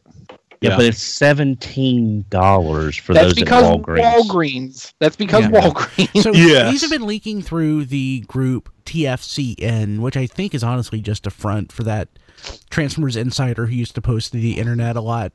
Patrick Stewart, I think was his name. I really probably just think it's him. What, Soupsy? So- Soupsy or Subsy? No, Spooky. Yeah, that was the person. Spooky. Yes, you're confusing people. You're confusing Daniel Sue and Spooky, but I'm talking about Patrick Stewart, who is like a real Transformers insider. Just getting that out there. But it looks like Authentics is getting a Starscream. Big surprise. Yeah, this is the Starscream we saw a couple of weeks ago, but this Yeah, we talked about this last week. Yeah, this little image does at least confirm that yes, it is a Transformers Authentics figure, and even though there's still no official word as to whether or not that connects to Cyberverse or not, my current guess is still no. Although, just based on what they're doing with the unified designs, Cyberverse could end up looking very similar, even if the toys are more complex. Yeah. I mean that there's still a chance. I think Cyberverse could possibly just be a branding name to separate the cartoon from G1, and this could be like the line to replace RID. But I'm just not thinking so. I'm thinking this is its own thing. So maybe we'll find out tomorrow. Hopefully, maybe. So Star Wars Transformers Strikes Back to Karatomi to re-release the Darth Vader TIE Fighter in March. And I never bought a single one of these.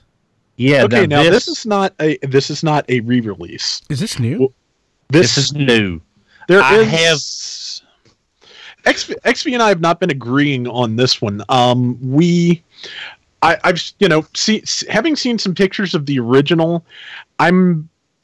If they're any parts reused, I'm thinking it's maybe a few joints, because no other like specific part of the thing's anatomy seems to match the original mold exactly. Yeah, the one part of this we do agree on is that at the minimum there is a huge amount of remodeling done versus the original that came out in 2005. Yeah, and it needed it.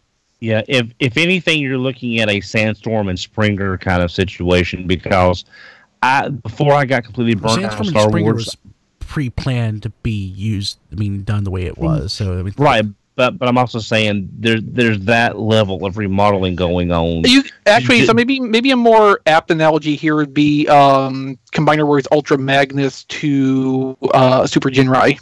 Okay, all right, that's cool. Yeah, that's fair. It's just before I got so burned out on Star Wars, I have most all the Star Wars Transformers. And this is definitely not the original mold, because I have that in a box, and it didn't look this good even in these pictures. So this is going to be about 6,000 yen. So if this were to be released here, we could expect it to be at about a $30 price point. And they've shown concept art for a Millennium Falcon to presumably follow this up. So go ahead. I have the Millennium Falcon, and it is one of the best pieces of the line. Is the only it still in one piece? Yes, Chewbacca. I have not transformed it in a very long time, because the Chewbacca does suffer from basically brown plastic syndrome, because there's enough. Yeah, there's enough gold plastic in there mixed in, so that half of the Millennium Falcon does turn brittle. But I heard with this release they're going to replace Chewbacca with Chewbacca Mom. Because That's the HasCon 2018 exclusive. Nice. yeah, So, having bought none of these, I wanted to quickly check to see how much that Death Star is going for, and there is no aftermarket value on that thing at all.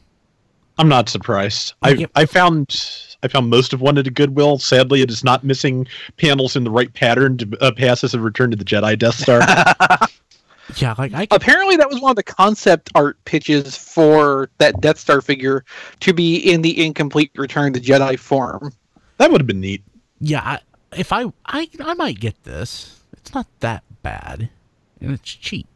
Okay, It is not cheap. It is 6,000 yen. Well, no. Yeah. I'm talking about the Death Star that I'm looking at right now. Oh, okay. Yeah, no, that's not cheap. I want to see better pictures of this new TIE fighter. I am almost certain to not buy one at the Japanese cost, but Oh, looks it just I want to see how they've re-engineered this. it basically. just so happens right here in my hands, I have the TIE bomber, Huh. Oh, nice. and I They just all look literally nice in vehicle. do what? Kilby was saying nice, and I was saying they all look nice in vehicle mode. Yeah. Yeah, yep. You know, they again, like everything else, they got better towards the end. But you know, of course, the vehicle mode for Star Wars was given preference over the mech mode. But there's that. There's, a lot of people have talked about it, and we're just assuming that it was Lucasfilm's preference that we did not get what would have been the best possible thing, which would have been Transformers characters as Star Wars vehicles.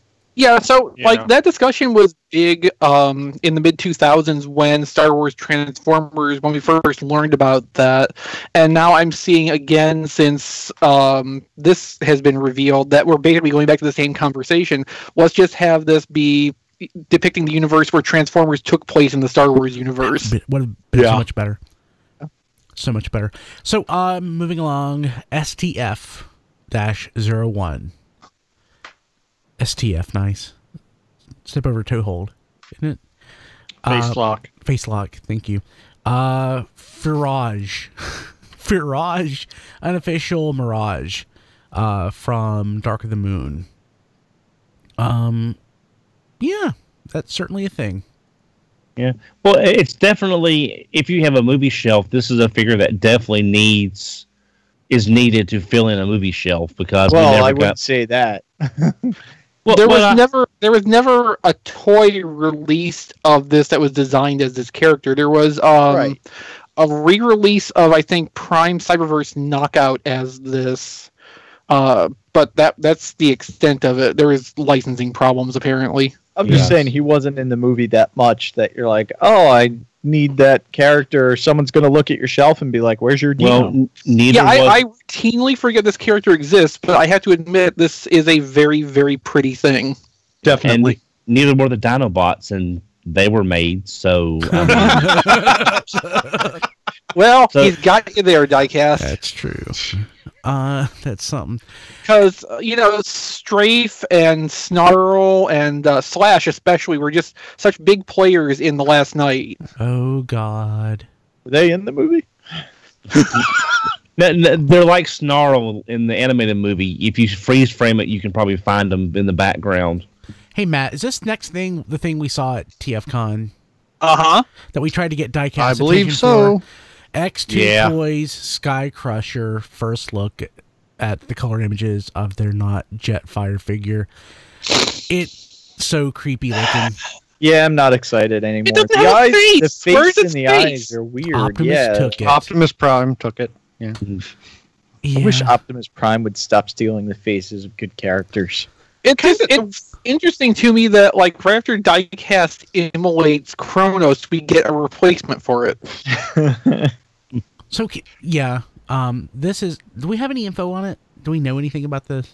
Yeah, it's $110. I'm not buying it. And it's a Why headmaster. is it? Yeah, why is it a headmaster, and why does the headmaster not have a face?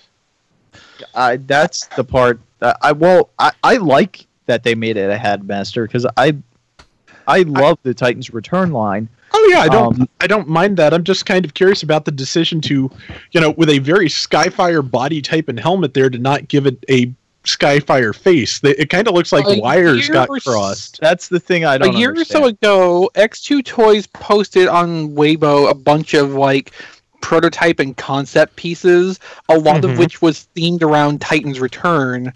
This may be the one thing, which I don't think there was a concept release of this back then. This may be the one thing from that initiative that actually made it as far as being a product for release. And it could be possible this is maybe like a battle mask or kind of thing, and there's a regular face available. Maybe. I mean, I'd hope so. So I'm glad Diecast Destroying Kronos got mentioned because I wanted to talk about that. And actually, if you're watching this on the Roku version, I'm going to show a little bit of the video. Yes. So Diecast, you finally really did it. I did it. You deserved it. No, you didn't. So you've been given a lot of praise and a lot of blame for this. I definitely am leaning toward the praise because I think it's amazing that you did it and that you finally went through with it. Yeah, I was surprised I got as much hate for it as I did. I mean, some people said, well, why didn't you give it to a kid? Because you don't hate children, one. And two, it's not a toy. We don't know that he doesn't hate children. He has a son. I just want to put that out there. Yeah, he has a doesn't son. prove anything. It would just make him more likely to hate children. So you couldn't donate it to a kid. Yeah. It wasn't worth your effort to sell because it doesn't go for that much. That's my argument. That's not yours. But if it were me, I wouldn't go through the effort of selling it for what little it sells for. Yeah, my reason is just because I think that mold there's not a deep. It has problems. I mean, let's face it. So I wouldn't even feel right selling it. I'd be afraid I'd get negative feedback from people complaining about the toy just being the toy. Yeah. You could also get sued. I mean, potentially.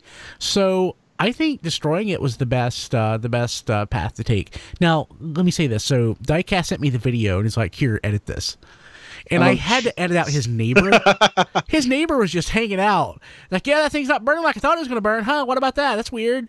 So, and like, I had to edit out just... You make him sound like a fast-talking Happy Day. Yes, that's kind of what it was. There was more of the thing not burning than made the video. It took him forever to get that lit up. It just did not want to burn. I would have probably used gasoline or diesel. I know some people said it was just crazy to use anything because it could have killed you. My dad was a pyromaniac, so I have a lot of experience burning stuff. But yeah, I mean, I sprayed lighter fluid on it, but I doused the thing in lighter fluid. I thought it would have went right up. I don't set things on fire normally. So okay, so here's the thing about lighter fluid: it evaporates kind of fast.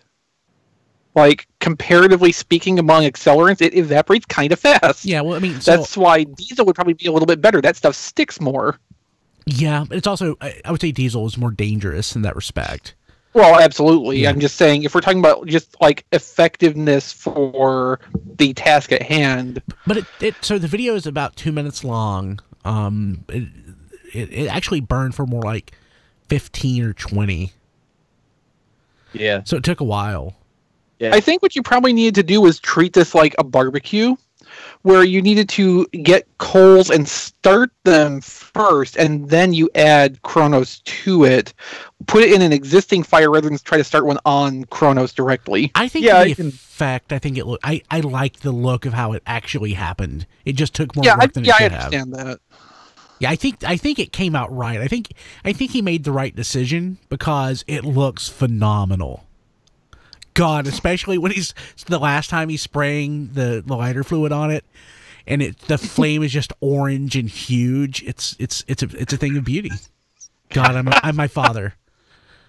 God, I've turned into my father. Okay. My sister's ex-husband used to barbecue pork steaks by starting a charcoal barbecue, getting the fire going, putting the steaks on, and then blasting it with more lighter fluid while the food was on there. That's amazing. It certainly made interesting tasting steaks. Yeah. So if you want to get your own Kronos, does Amazon have Kronos? Probably not. No. I should probably check Amazon.com. It gets sued. Yeah, probably. Hey, but if you want to get like Transformers that won't get you sued, you can get all sorts of stuff there. It's pretty phenomenal. tfradio.net/Amazon. They carry good toys. Good toys, food, toiletries. You can get services. You get the Amazon Echo. It's great. tfradio.net/Amazon. Or, just sign up for Amazon Prime. tfradio.net/Prime. So the con cred is really kicking in right now as I'm trying to do the Amazon plug. So Don, I'm gonna just jump to this. Don, what's going on the network this week? Play All us right, out, Don. On the network this week, Superhero Time presents that one episode of Star Trek, Who Mourns for Adonis? Beware of spoilers for the third episode of Star Trek Discovery. We also talk about the latest episode of The Orville in a bit less specific detail, then move on to our that one episode of the week, Who Mourns for Adonis, Season 2 of the original series. Being Awesome with Rob Springer, episode 120, Scary Dairy. This week in Awesome, Rob talks about some of his recent Halloween-related purchases, and Q&A wants to know about gimmicks going forward in Generations. Answer, Dog Pound Match. I think it's a wrestling thing. I actually haven't had a chance to listen to the new episode yet. I just posted it for him. How was your weekend? Episode 19. There's no business like show business. On this episode, Wendy and Brian welcome Heather back to the show. This week they're talking about movies.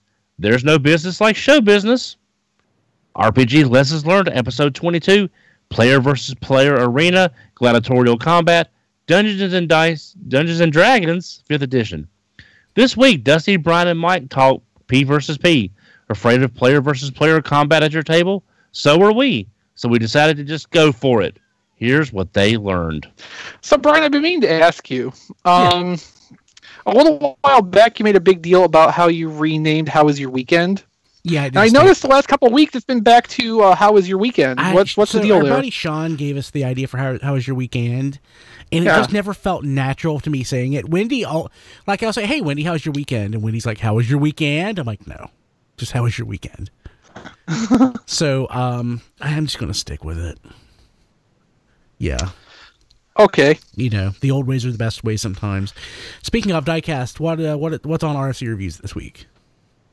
RFC Reviews, we took a little hiatus just because of TFCon, but you do have something up, don't you? I did put up Make Toys Meteor, which is the old Howling Meteor, which is G1 Starscream. Sweet, and I need to get that on the site, but I was sick yesterday. You're not allowed to be sick. I really liked the aesthetics of Meteor. They did a really good job capturing the cartoon design look of it, while still making it look like, a decently designed toy. So I'm actually really impressed with how that part of it came out.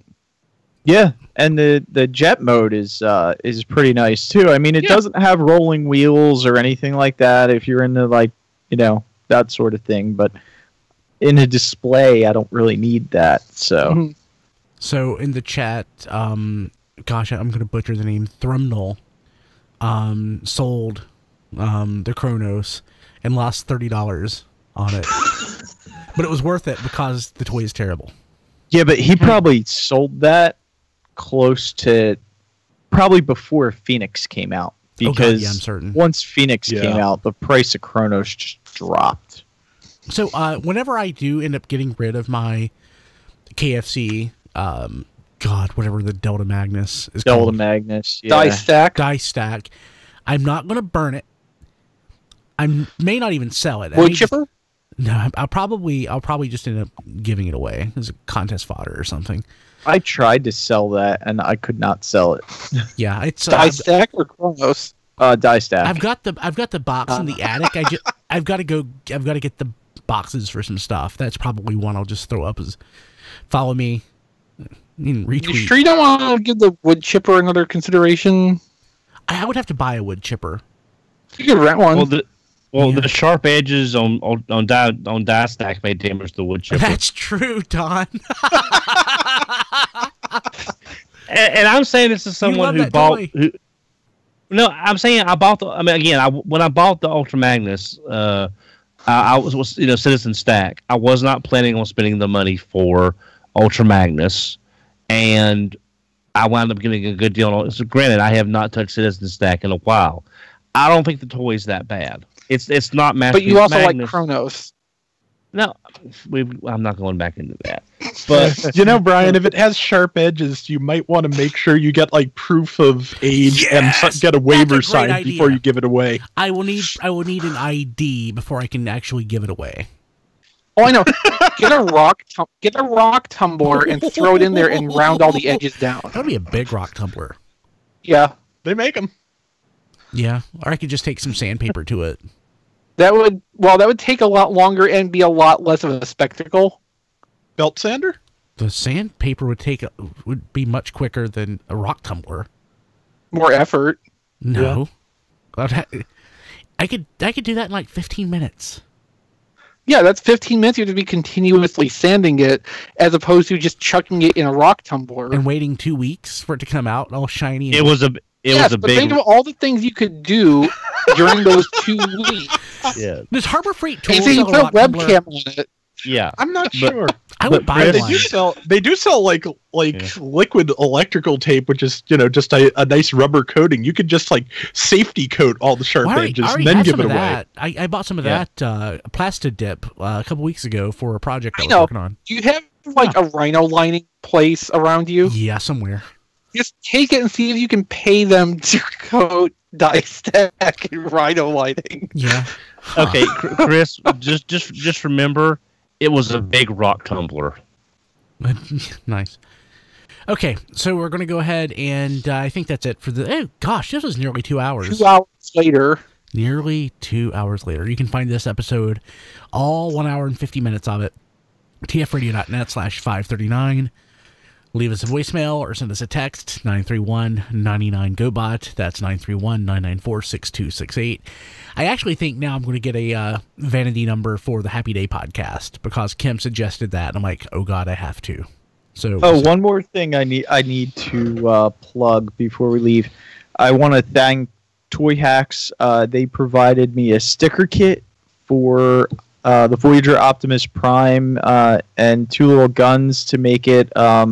Don, you knew what it was. What is it? The Optimus Prime to make Good plug, diecast. Yeah, but I'm gonna do a review on it. I'm gonna sticker up the figure and review it for Toy Hacks. One more time, diecast, because I have no idea what you were shooting. I Something thought I was about talking to you. Voyager Optimus and a toy hack set and some guns. Yeah, it's a Toy Hack sticker set, and it's some arms. Oh, is it to make the Titans Return Optimus into Action Master? Yes. Okay. Ah, cool. Oh, that sounds So awesome. I'm gonna do that, and that looks Came like right to me when I started talking through it myself. Yeah. So I was talking to someone about it. I thought it was Don. It was, but I couldn't get what you were going for with that kind of Okay. description. All right.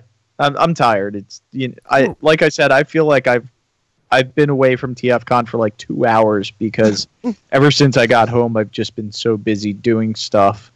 But yeah, so Toy Hacks set you up with a sticker sheet and the guns for Titans Return Optimus to convert it to an Action Master Optimus, and you're going to do a video of that process. Yes. Nice. Is the plug you're trying to make. Yes. Thank you, And Toy thank Hacks. you, Toy Hacks. You guys are awesome. Yeah.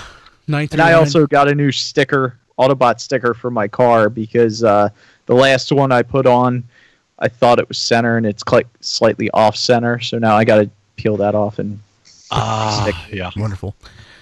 931-99-GOBOT, 931-994-6268.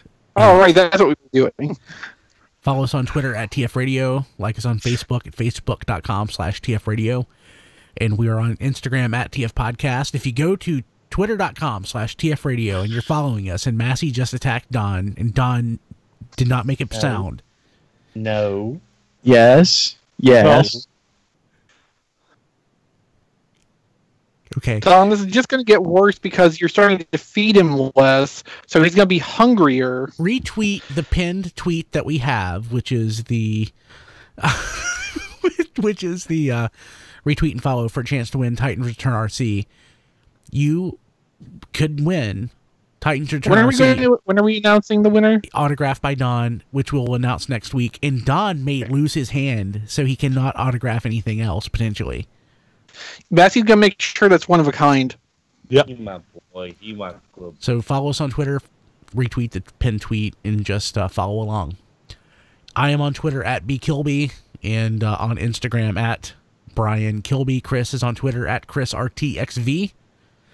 I'm going to be posting some more stuff on T-Formers coming up pretty soon, too, like photos and stuff. So be sure to check out over there. Awesome Matt is on Twitter at MELLLVARR, 3 L's, 2 R's. And I just want to give a shout out and a thank you to all the organizers and volunteers at TFCon. They did a great job. It was a great show, and I can't wait to go again next year. Yeah, as long as it's not in Chicago, I will definitely be there. Yeah. And even if it's in Chicago, I give it a 60% chance. And I want to give a shout out to the hotel staff, because a lot of the times when you go at the convention rate in a convention, sometimes I've noticed through the years you don't get the better service because you're the convention rate. You know, I've noticed this, and the staff really went out of the way to be helpful and friendly. So, I'm just saying, the Hyatt was a great room. It was a great hotel, great staff, and I really appreciate the staff of the Hyatt Reston. Cool. Yeah, I like the hotel a lot. I don't have any complaints about the hotel now that I think of it. Except, there is one major complaint. The free Wi-Fi is probably the worst free Wi-Fi that I've had this decade. Yeah, it seems like the more upscale of a hotel you go to, the worse the free internet is. It was terrible, and I paid on Sunday because I wanted to. Saturday night, I paid for the premium internet, and it was nearly as bad. In fact, I think it was just as bad. So I kind of feel ripped off.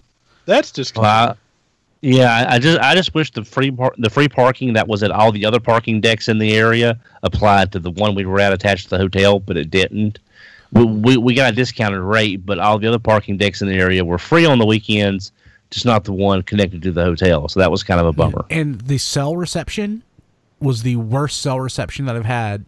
The reception necessarily wasn't that bad because it said I had 5 bars, but my actual bandwidth, apparently because everybody on Verizon was using their Verizon to access internet instead of hotel Wi-Fi. Terrible. Yeah, you had 5 bars, but did you actually have your 4G? It was 5 bars of 4G, but I'm certain the network was congested.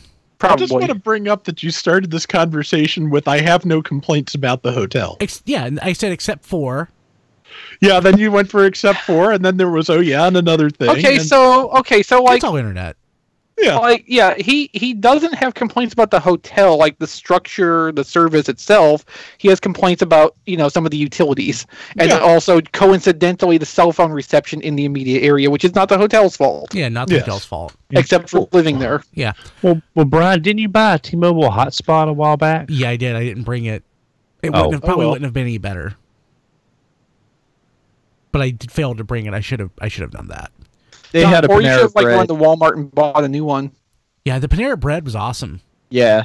I ate breakfast there every morning. Yeah, that was a much better deal than using the hotel buffet. So I had breakfast with Alex and his brother Eddie Sunday morning, and I'm used to spending money on hotel breakfast, and it's expensive, but I'm used to paying it. But it's usually better than that. It was okay, but Panera, awesome for breakfast. If they do put TFCon Chicago again, I've got to try to go just so I can eat some Portillo's again. Yes, and Giordano's. You know what? I actually enjoyed the Portillo's more than the Giordano's. I don't care. I want both. But that being said, the food was fantastic in the area at the Reston Town Center. Vapiano's was wonderful. That was my favorite. Which one, was that the place? Was that the place we went Saturday, or was that the place that you guys went before I got there? That was the place we got. We went and got all the thin crust pizza. Oh, that was Saturday. It was pretty good. It was pretty good. I don't remember specifically. The bakery nearby was phenomenal. Yeah, the cupcakes. Cupcakes, red velvet. So Kim went to a different place, and she got one that was a cheesecake cupcake that was absurd. It was delicious, and of course, Cheerwine. Did you take the remaining Cheerwine home, Matt? Awesome. Hey, that was full. Why do you think I always let you take my room to put the RFC stuff in? Because that's where the Cheerwine ends up. Exactly. Yep. I'm sorry. We you're doing the Twitter handles. Yeah, Diecast. How do people get a hold of you? You can get a hold of me on Twitter at Diecast2, on YouTube at RFC Reviews, and on Facebook at Reviews by Diecast. I'm different everywhere because I'm difficult. Don? You know who's not different everywhere? John. That At John, John D D. everywhere. At that John D. Everywhere. Don? Yeah. I can be reached on Twitter at HMRC, the number 4 EVR. Cool. Rob? And only in one place. Yes. I am on Twitter at Figure Reviewers and Flailthroughs. I am on YouTube at Flailthroughs. We are continuing our playthrough of Gundam Breaker 3 at the moment. And, of course, any video content XV and I make for T-Formers can be seen on YouTube at T-Formers TV. And John, again, you are at that John D, right? Everywhere. So there's no exceptions. Everywhere you want to be. I don't think so. I think MySpace is something different, but I haven't been there in a while. I need to check. Is that still around? What about your LiveJournal account? Did you have LiveJournal? See, 2 places. I may be sleeping at the wheel here on LiveJournal and I don't remember you having a MySpace, LiveJournal, John. Did you? Alta Vista. I probably have an account. Was it your MySpace where your profile picture was just your muscular back? My roided back. Yeah.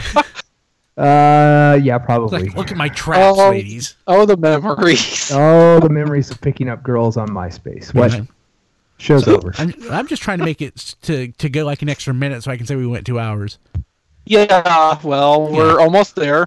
Actually, technically, once I edit the show, it's going to be less than 2 hours, so it doesn't matter. We'll see you tomorrow. Well, crap. Actually, we won't see you tomorrow. We'll see you next Why? week. We didn't do any major offending things that have to be edited out. I do a lot of post-production, and I trim a lot of, like, unnecessary... Well, like this remember, right here. you're going to add the Intro and outro. Diecast Burning Chronos video in. Too, Yeah, so. it's going to be an overlay. Yeah. And this is a nice waste of time right now, so... Indeed. Yes. Yeah, I mean, We're just there's trying to nothing keep it better to 2 hours. There's nothing better to pad out a podcast than talking about the technical aspects of producing that I'm podcast. whistling now just to kill time. So close. So I close. just realized I can put Transformers on my mic. Oh, let me try that. Pretty cool. This does nothing for the listeners, but the people watching the video can at least see it. Yeah, It it's on depends how dreams. hard you just hanging set out. it down on your mic arm. Okay, good idea. Because then it could do something for the listener. There you go. There you go. People listening can hear that. It doesn't work for me. We'll see you next time. Bye. Bye. See ya. Bye, y'all. We're Okay. the worst. That was great. Meanwhile, the last 2 weeks, Superhero Time's been topping 2 hours an episode without even trying. Yeah. But that's what happens when you talk about shows. Yeah, just like the old days. Or when you have at Lord Taco on Twitter and Instagram. Well, I mean, okay, so this week's episode ended up being basically the same length as the Lord Taco episode, so I can't really blame that on him. I do. Okay. It's easier. Okay. But yes, totally bring back Scott's wife. That was hilarious. Yeah, I want to. We just need to find the right episode for that. I'm thinking maybe do Turnabout Intruder for that. You know, the episode where the woman takes over Kirk's body because she can't be a starship captain because she's a woman. I don't think I've ever seen that episode. I don't remember I, that, I so- haven't. I haven't The made it final up. episode of the original series. Oh, wow. Okay, I have not. I haven't made it through my my collection yet. Terrible. Which one was it? It's the one where the woman takes over Kirk's body so that she can captain a Oh, starship. Turnabout Starfleet- Intruder. because Turnabout Starfleet Intruder, won't the- allow women to be captains. Which, Well, otherwise you end up with Janeway. So well, which is interesting, Chris. You bring that up because Phase 2 did episodes with that very premise in mind. That it was very good. So I'll be back. Just Okay. talk amongst yourselves. Okay. We do. We often pretend you're not here, Brian. I was actually disappointed. I thought my box of Taobao was going to be here today. I'm kind of glad you didn't have your box of Taobao because we were like, Okay, 45 minutes into the show before we got out of what we got this week. Yeah. I was disappointed.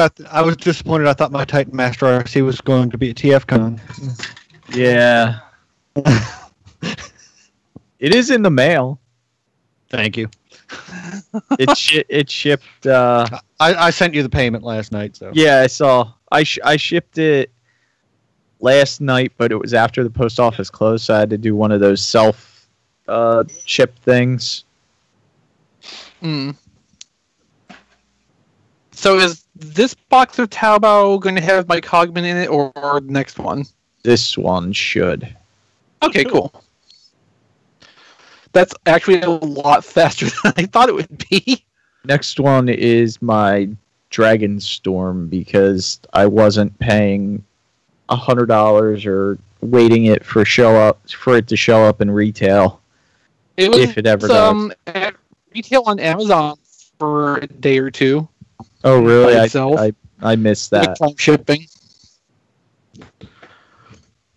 Yeah, that would have been good. But I'm sure the Taobao one will be just fine. Yeah.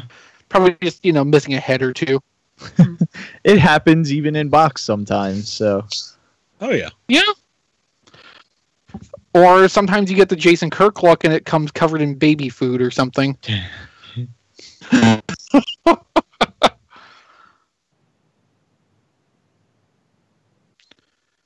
Just imagine how long what we got this week would have went on if we'd invited Jason, since he was at TFCon. Oh boy. Yeah, I tried to skip over anything that we all got. I didn't show off Overlord too much. I just mentioned it. But yeah, Jason got. I know Jason got the Striker Manus like me. I didn't mention my DJD blanket because I can't hold it up to show it off. I mean.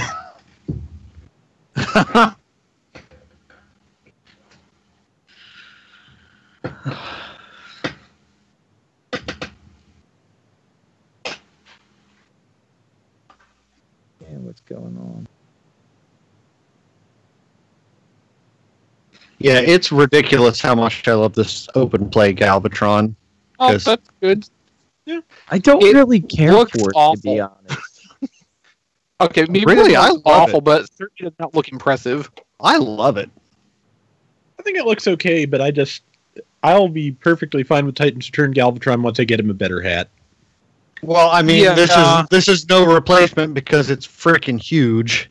So And it lacks the jet mode, which I honestly kind of like in Titan's Return Galvatron. I do too. I think the inclusion of that jet mode is what kind of ruins it. Oh no, the only thing for me that ruins Titan's Return Galvatron is the flip-up mask. Yeah, that's terrible. That's Really, god-awful. if that was not a thing, if it just had a movable whole helmet piece, it would be fine. I'd be perfectly happy with it. Plus, a side mount adapter for the cannon. But that's easy. Yeah. Unless yours breaks like mine did. I don't know. I've put it on and not touched it since. So he's just kind of standing up there with the rest of his Season 3 brethren and Sharkticons. So I've got the adapter, but just for whatever reason, having the cannon on the front of the arm hasn't bothered me, so I'm just leaving it in the chest with the spare headmaster. Yeah, it's a bother when you want to pose the arm. That's pretty much it. Yeah.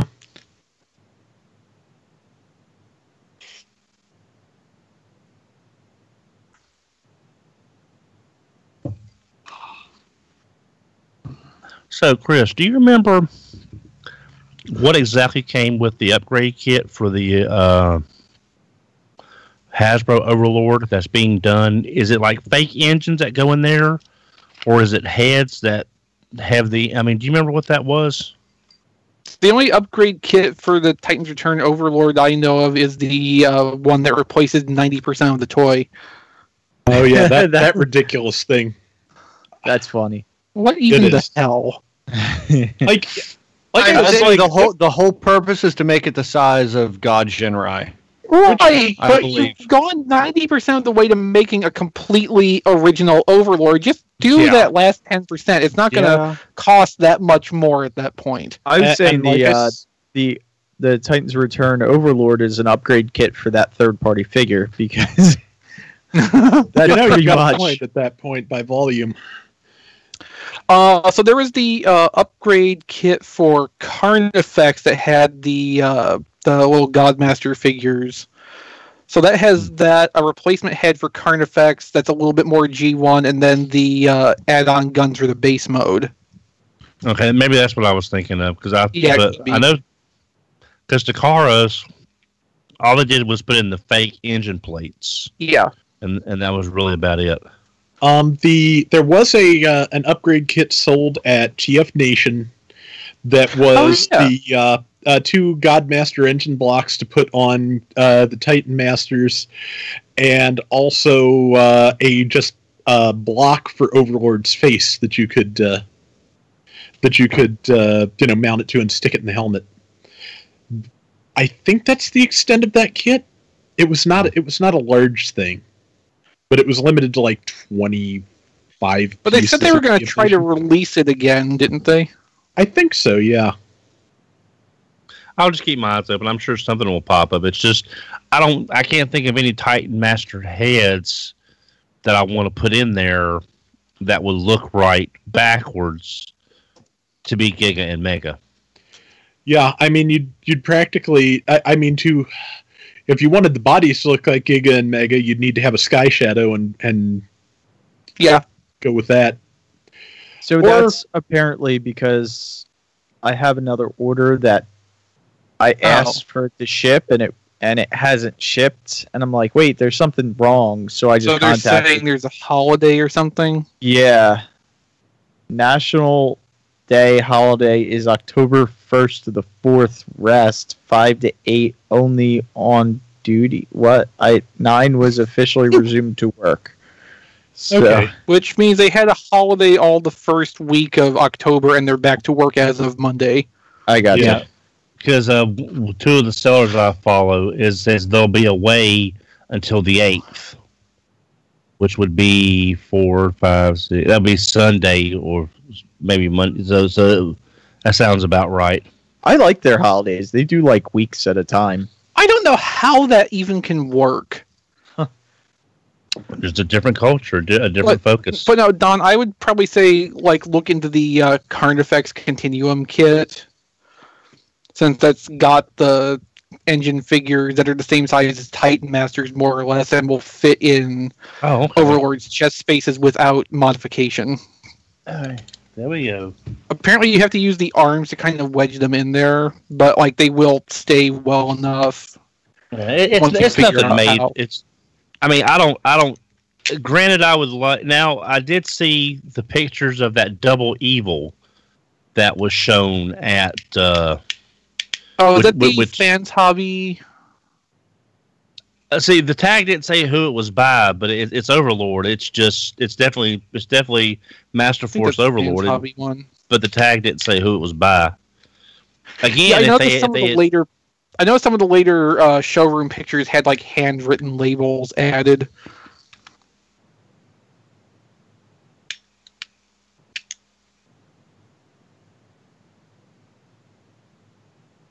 Hey, I got a new website you guys need to visit. Lemon Party? Goatsy. Oh. Goatsy Party. Oh, there's Max. Okay. Muted You forgot to mute the dog, Brian. I thought you muted him earlier. What happened? Twice. Yeah. Well, medicine sure wears off fast. Evidently.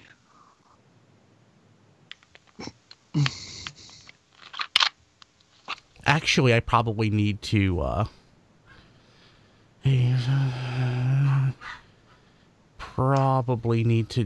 kill the live stream because I've got to be up at work about 7 hours. Boy! So, hey, people watching live. Oh, Jason just put his TFCon haul on Twitter. Nice.